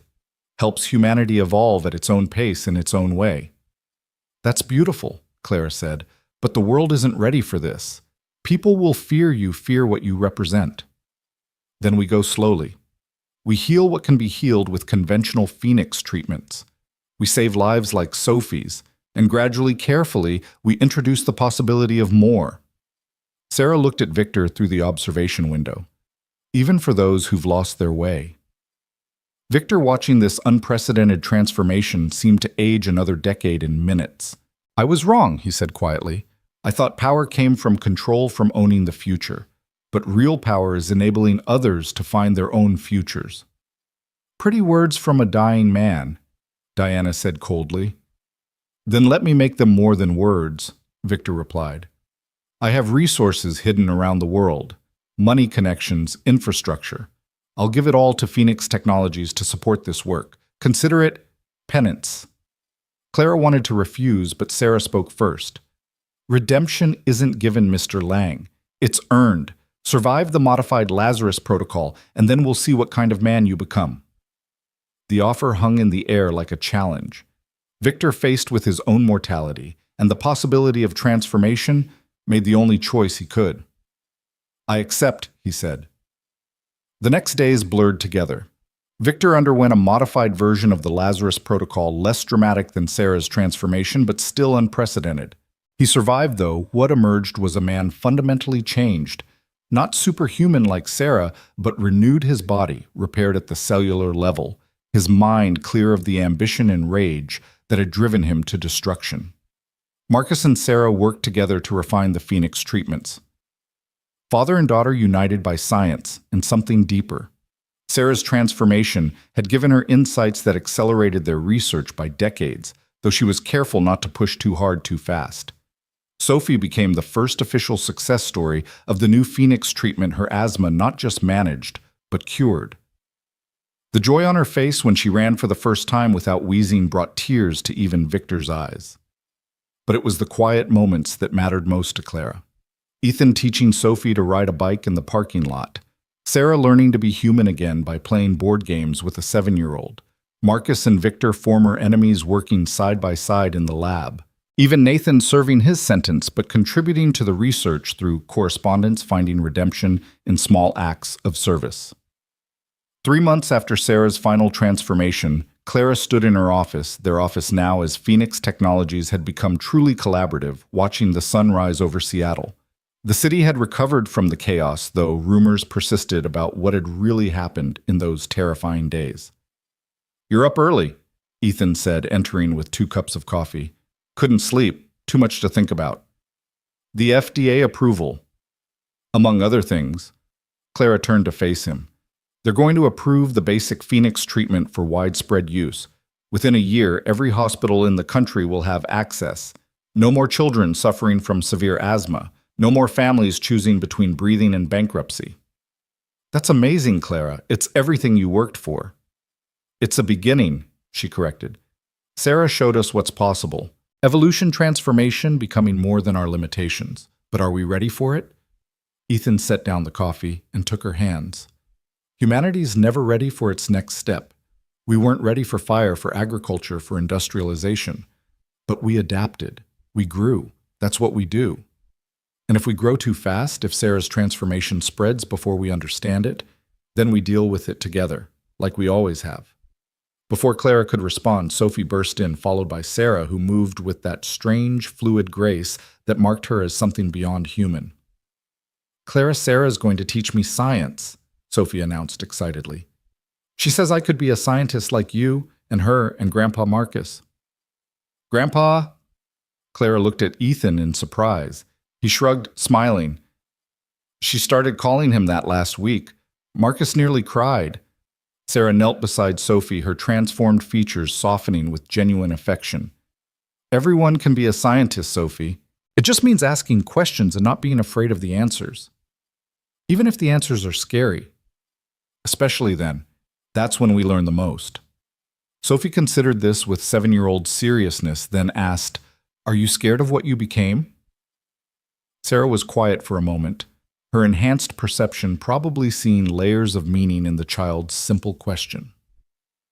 "Sometimes, but then I remember that butterflies are probably scared when they emerge from cocoons. Change is always frightening, but it's also how we become who we're meant to be." "I want to be a butterfly," Sophie declared.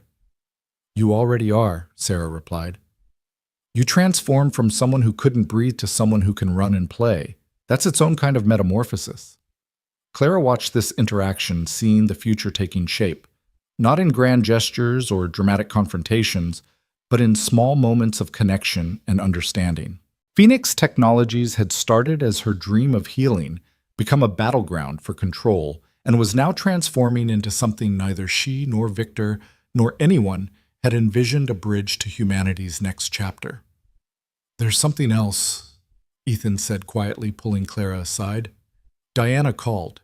They found more of Victor's hidden labs. Apparently he was funding dozens of research projects around the world, all focused on human enhancement. Is that a problem?" "Could be.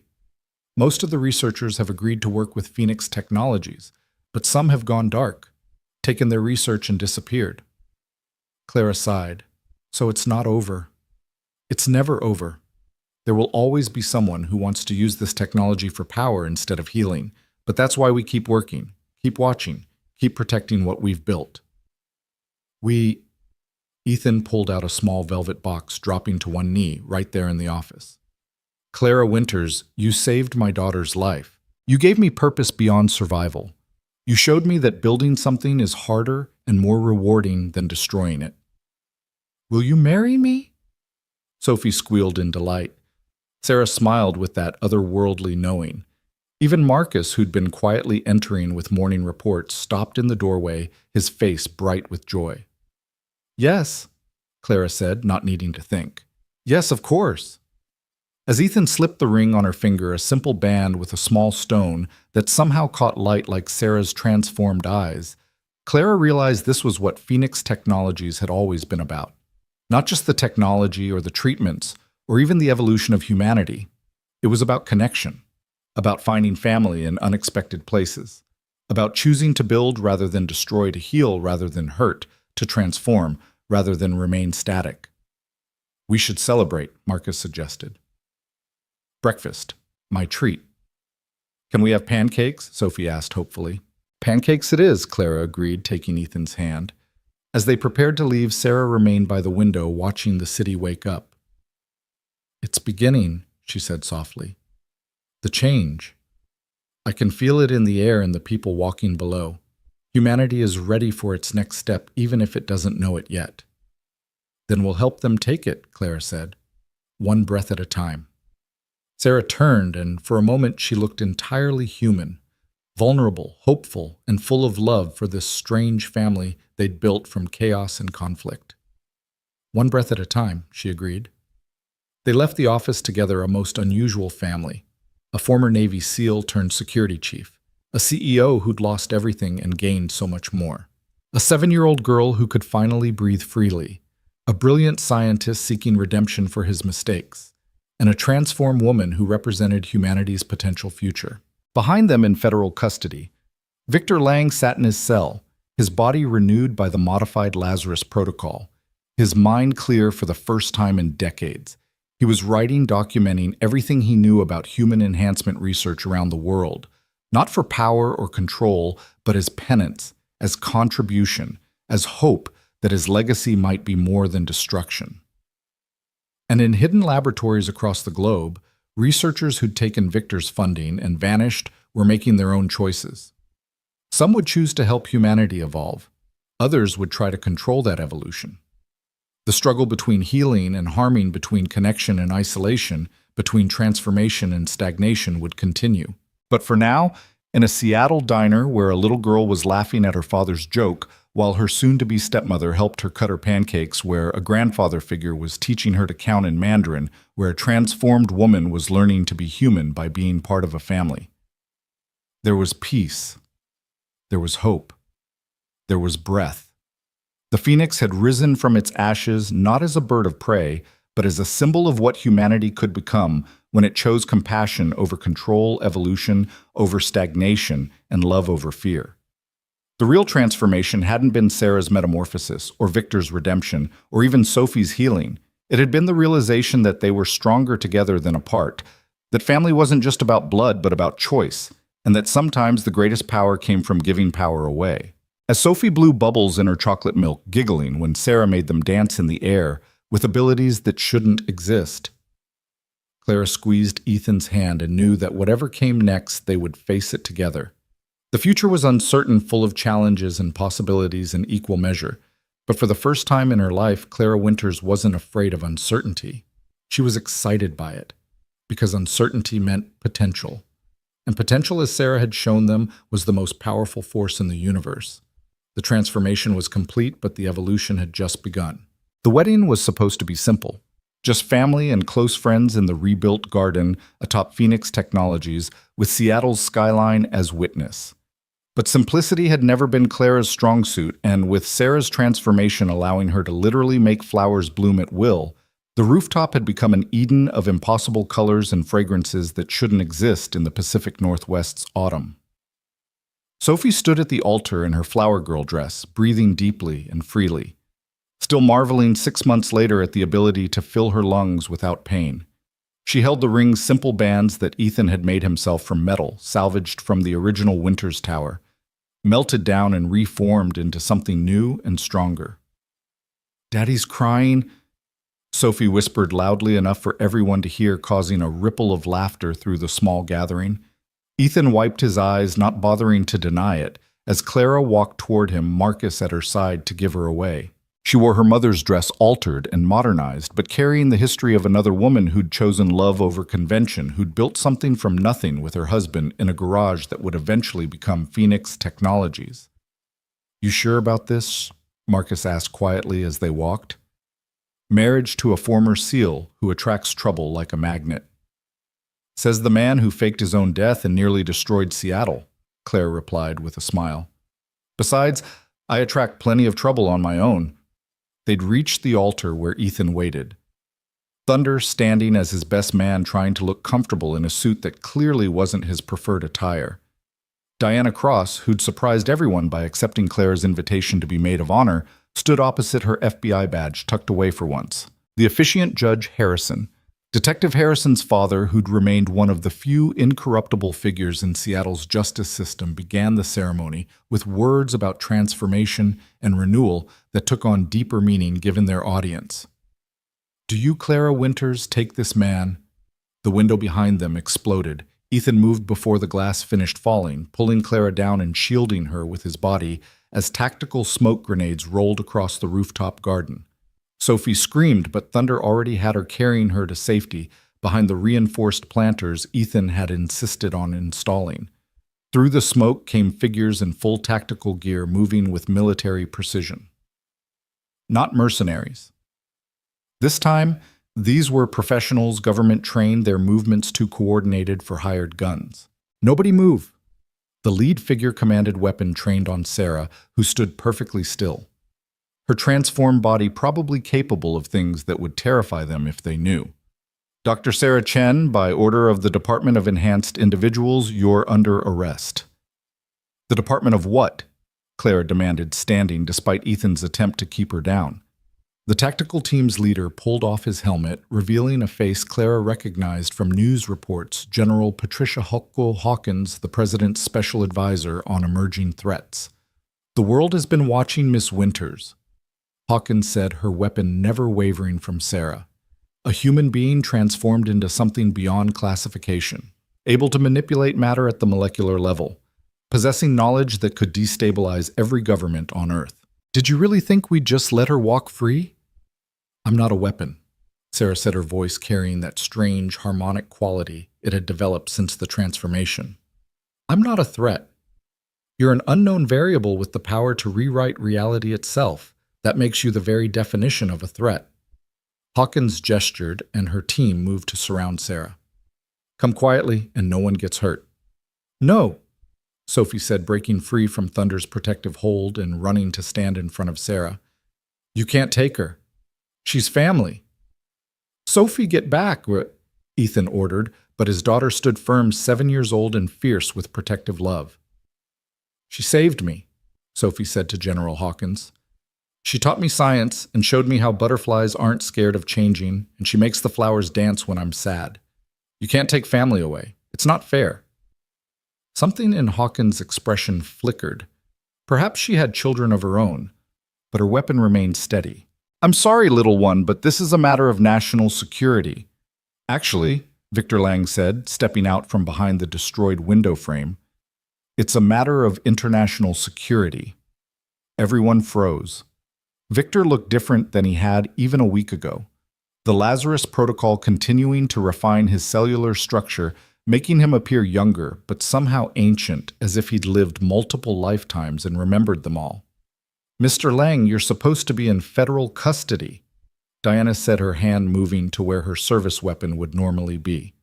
"I was, until about an hour ago when General Hawkins here arranged for my release." He smiled, but it wasn't the predatory expression Clara remembered. This was sadder, more knowing.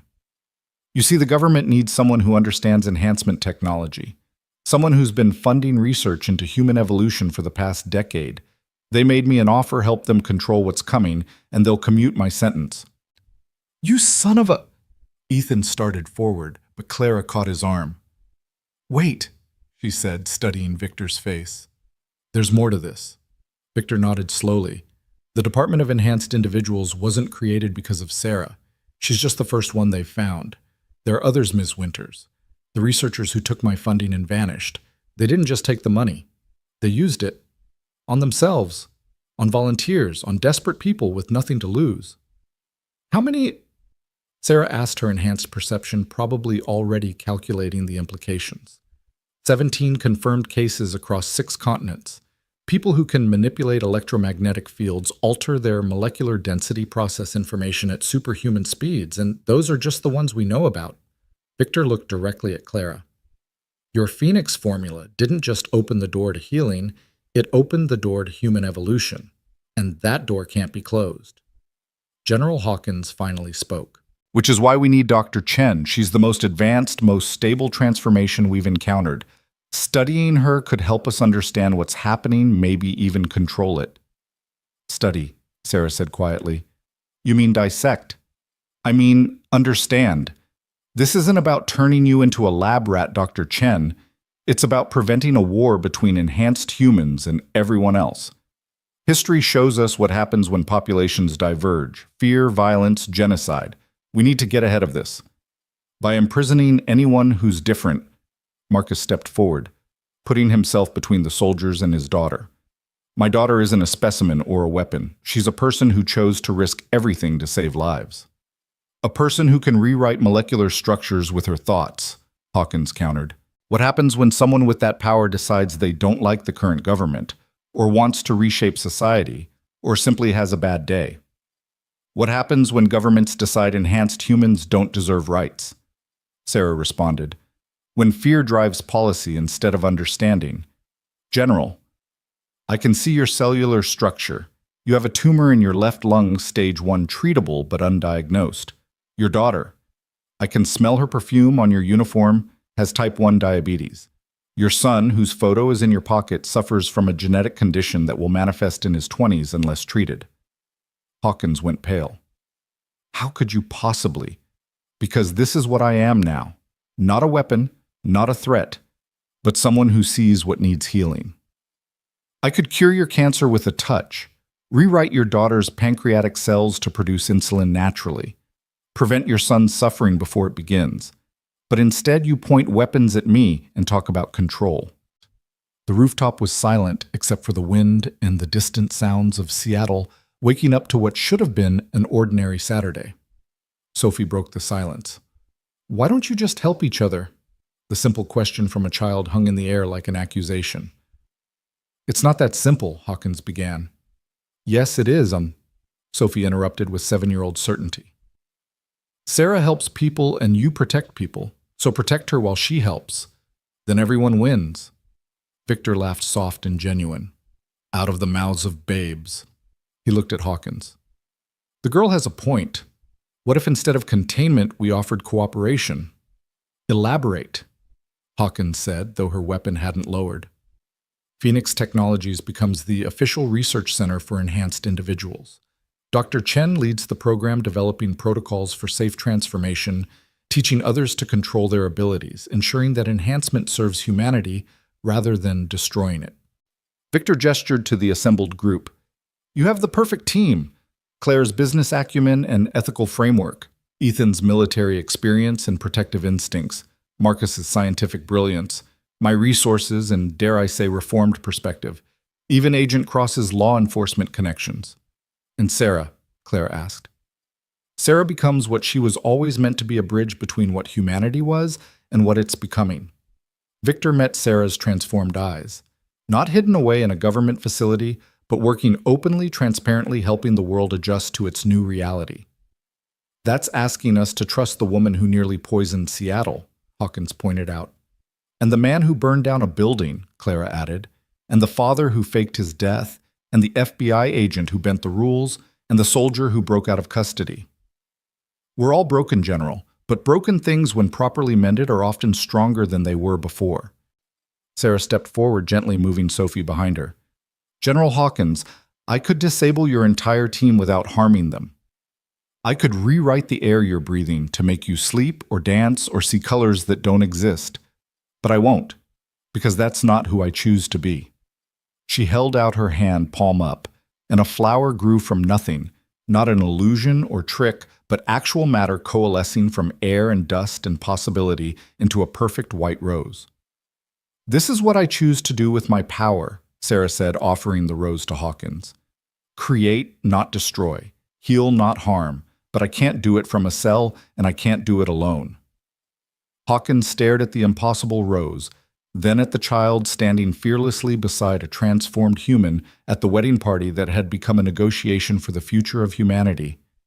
If we do this, she said slowly, there would be conditions, oversight, protocols, regular reports to the department. Agreed, Clara said immediately. And all enhanced individuals would need to register, undergo evaluation, receive training in controlling their abilities. As long as their rights are protected, Diana added, her FBI training kicking in. Due process, legal representation, no indefinite detention. And Sophie gets to be in the junior scientist program, Sophie added, causing nervous laughter from everyone except Hawkins, who finally smiled. I think that can be arranged, the general said, finally lowering her weapon. Her team followed suit, the tension on the rooftop easing but not disappearing entirely. So, Judge Harrison said, clearing his throat, should I continue with the ceremony, or has the moment passed? Clara looked at her wedding dress torn from diving for cover, covered in dust and debris. Ethan's suit was similarly destroyed, and most of the guests looked like they'd been through a war zone, which technically they had. Perfect, she said, taking Ethan's hand. This is exactly the kind of wedding we deserve. Complicated, dangerous, and ultimately about choosing hope over fear. The ceremony resumed, though now, with General Hawkins and her tactical team as unexpected guests. Sophie insisted they stay for the reception, which had to be moved inside due to the destroyed windows, but which somehow became more meaningful for its imperfection. Sarah danced with Sophie, the little girl, standing on the transformed woman's feet, as they moved to music only they could hear. Marcus and Victor, former enemies, discussed the ethical implications of human enhancement over scotch that Victor had somehow procured despite being in federal custody hours earlier. Diana and General Hawkins compared notes on oversight protocols, finding common ground in their desire to protect both enhanced and unenhanced populations. And in the center of it all, Clara and Ethan slow danced to their first song as husband and wife, the Seattle skyline glittering behind them through the shattered windows. This isn't how I imagined our wedding, Ethan said quietly. Disappointed? Never. You don't marry Clara Winters expecting simple. He spun her gently, careful of her torn dress. Besides, we just negotiated the future of human evolution at our wedding. That's got to be some kind of record. The negotiation's just beginning, Clara reminded him.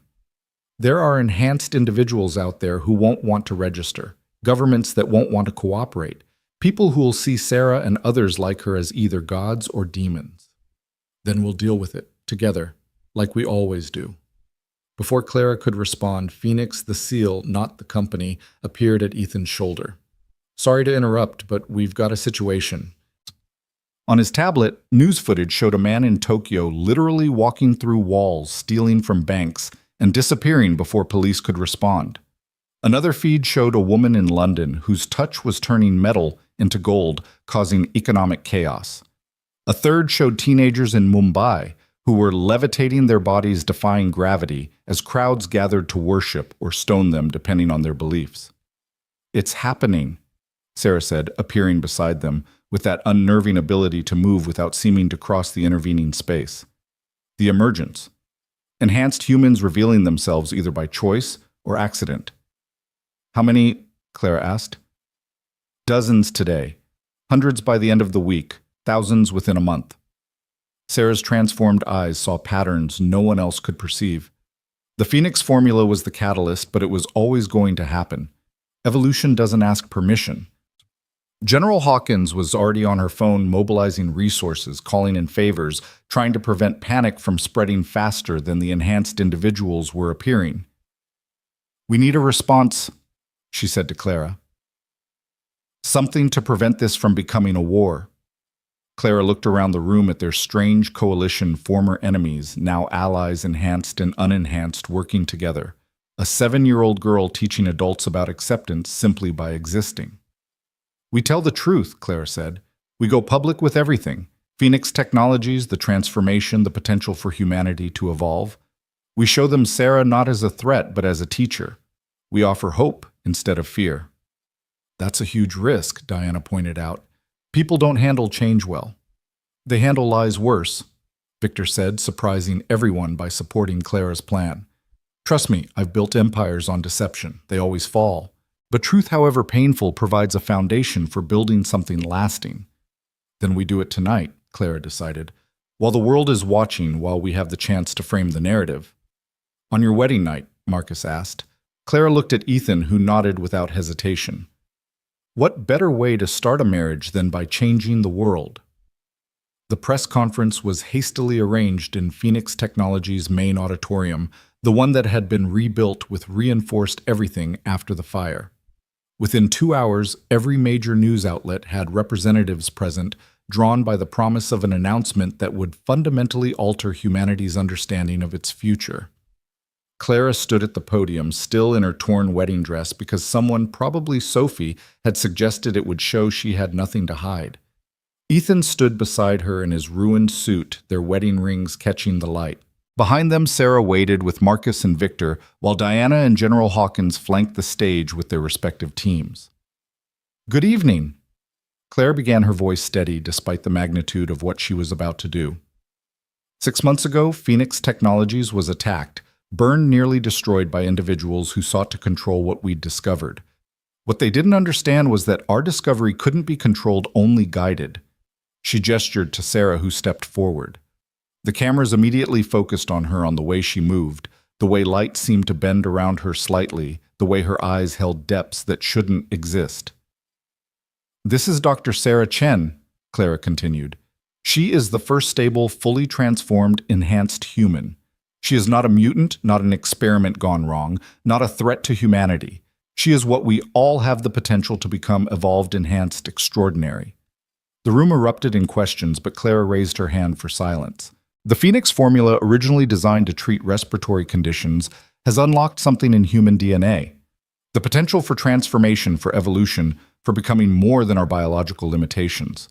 This potential exists in everyone, though not everyone will choose to or be able to transform. Are you saying you can make anyone superhuman? A reporter shouted. I'm saying humanity is already becoming superhuman, Clara replied. Around the world, individuals are discovering abilities that science said were impossible. We can either fear this change or guide it. Phoenix Technologies, in cooperation with the Department of Enhanced Individuals and international partners, will provide support, training, and ethical frameworks for those undergoing transformation. What about those who don't want to transform? Another reporter asked. Sarah spoke for the first time, her harmonized voice causing several people to step back. Transformation isn't mandatory or even advisable for most. Evolution works through diversity, not uniformity. Enhanced and unenhanced humans will coexist, each contributing their unique strengths to our shared future. How can we trust you? Someone called out. You have godlike powers. Sophie, who'd been watching from the wings, suddenly walked onto the stage. Thunder started to stop her, but Ethan shook his head, letting his daughter approach the microphone that Sarah lowered for her. She's not God, Sophie said simply. She's Sarah. She gets sad when it rains too much and laughs at my daddy's bad jokes and can't figure out how to use the coffee machine even though she's super smart.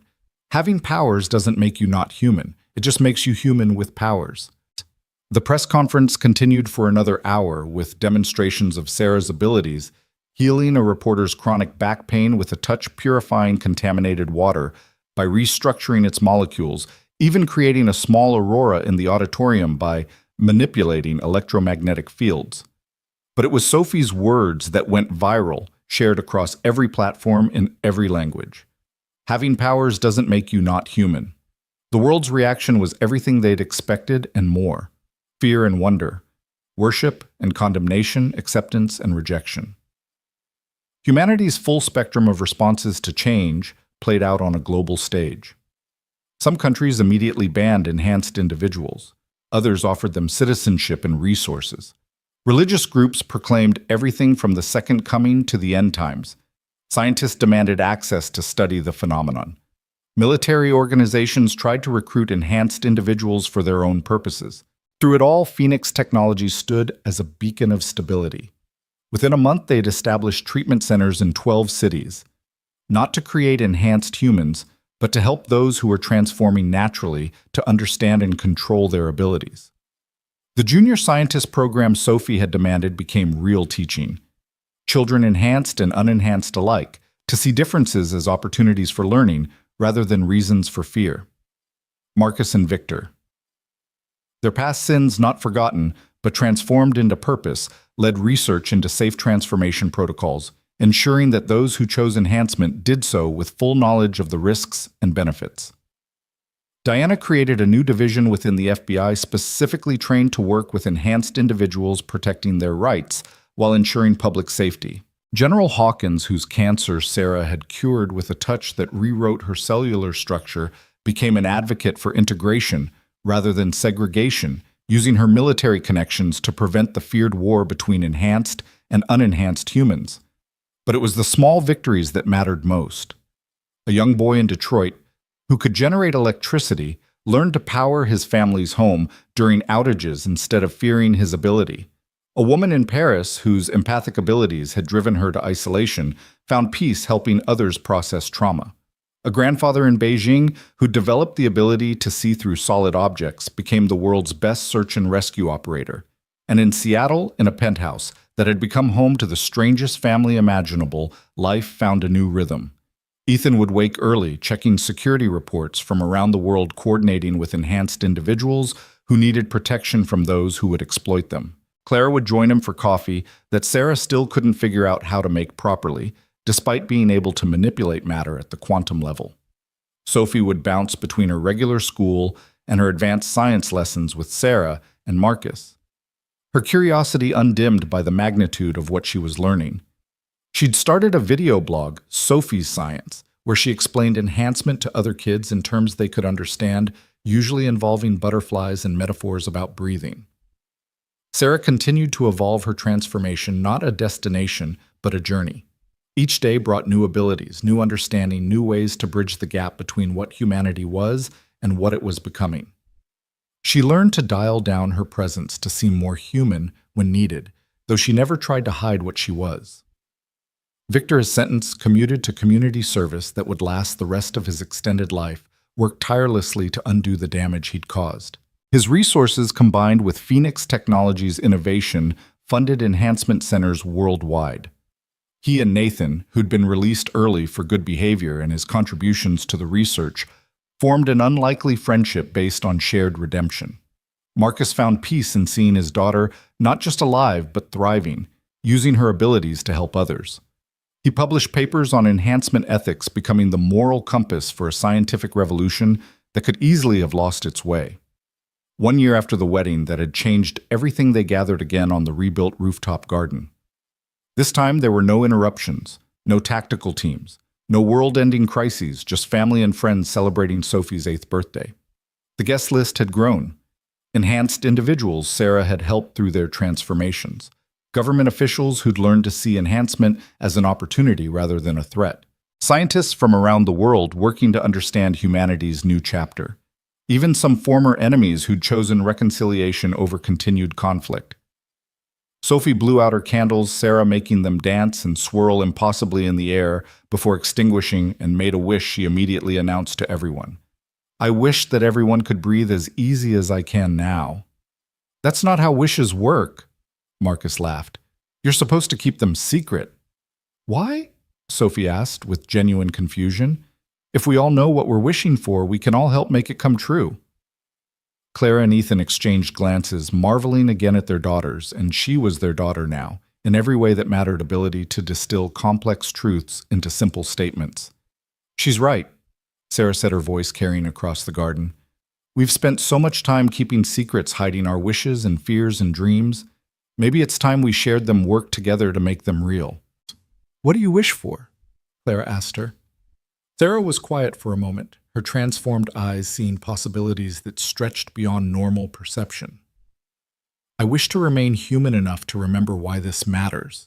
Power without purpose is just destruction waiting to happen. But purpose without power is just dreams dying slowly." She looked at each of them in turn. "You all keep me grounded, remind me why I chose transformation, not for power, but for the ability to help others transform." "Pretty heavy for a birthday party," Ethan said, but his tone was gentle. Every day is heavy when you're reshaping humanity, Victor added, raising his glass of Sophie's favorite pink lemonade. But that doesn't mean we can't celebrate the small victories along the way. Like what? Sophie asked. Like a little girl who couldn't breathe now blowing out birthday candles. Like a building that burned down now standing taller than before. Like enemies becoming family. Like Daddy not crying this time, Sophie interrupted, pointing at Ethan, who was definitely not crying, just had something in his eye. The party continued into the evening, enhanced and unenhanced individuals mingling freely. Children playing games where floating was cheating, but only if you got caught, adults discussing the future with hope rather than fear. As the sun set over Seattle, painting the sky in impossible colors that Sarah might or might not have been enhancing, Clara stood with her strange, wonderful, transformed family. Was this what you imagined when you started Phoenix Technologies? Ethan asked, his arm around her waist. I imagined helping people breathe, Clara replied. I never imagined teaching humanity to fly. Flying is just breathing with style, Sophie announced, demonstrating by taking a running leap that Sarah caught with a gentle manipulation of air pressure, letting the girl float for a moment before setting her down. We should probably discuss the ethics of using enhancement for entertainment, Marcus said, but he was smiling. Tomorrow, Clara said firmly. Tonight, we're just a family celebrating. And they were. Not the family any of them had planned or expected, but the one they'd chosen and fought for and built from the ashes of their old lives. The Phoenix had risen not once, but again and again each time, becoming something new, something stronger, something more beautiful for having been broken. As Sophie ran through the garden, truly breathing free, chasing fireflies that Sarah made dance in impossible patterns, while Ethan and Clara watched with hearts full of love and hope, the future stretched before them, uncertain, challenging, but bright with the promise of transformation. Humanity was evolving not through force or fear, but through choice and compassion, guided by those who'd learned that the greatest power wasn't in controlling change, but in helping others through it. The war between enhanced and unenhanced that everyone had feared never came. Instead, there was integration, understanding, and growth. Not without problems, not without setbacks, but with the determination to keep moving forward, keep evolving, keep breathing. And in a small corner of Seattle, in a building that had risen from ashes, a family that shouldn't exist by any normal measure continued to prove that normal was just another word for not yet transformed. The story that had begun with fire and fear, with a maintenance man pulling a CEO from a burning building, had become something neither of them could have imagined. A love story, yes, but also a transformation story not just of individuals, but of humanity itself. Sophie had been right from the beginning. They all just needed different medicine, and they'd found it in each other.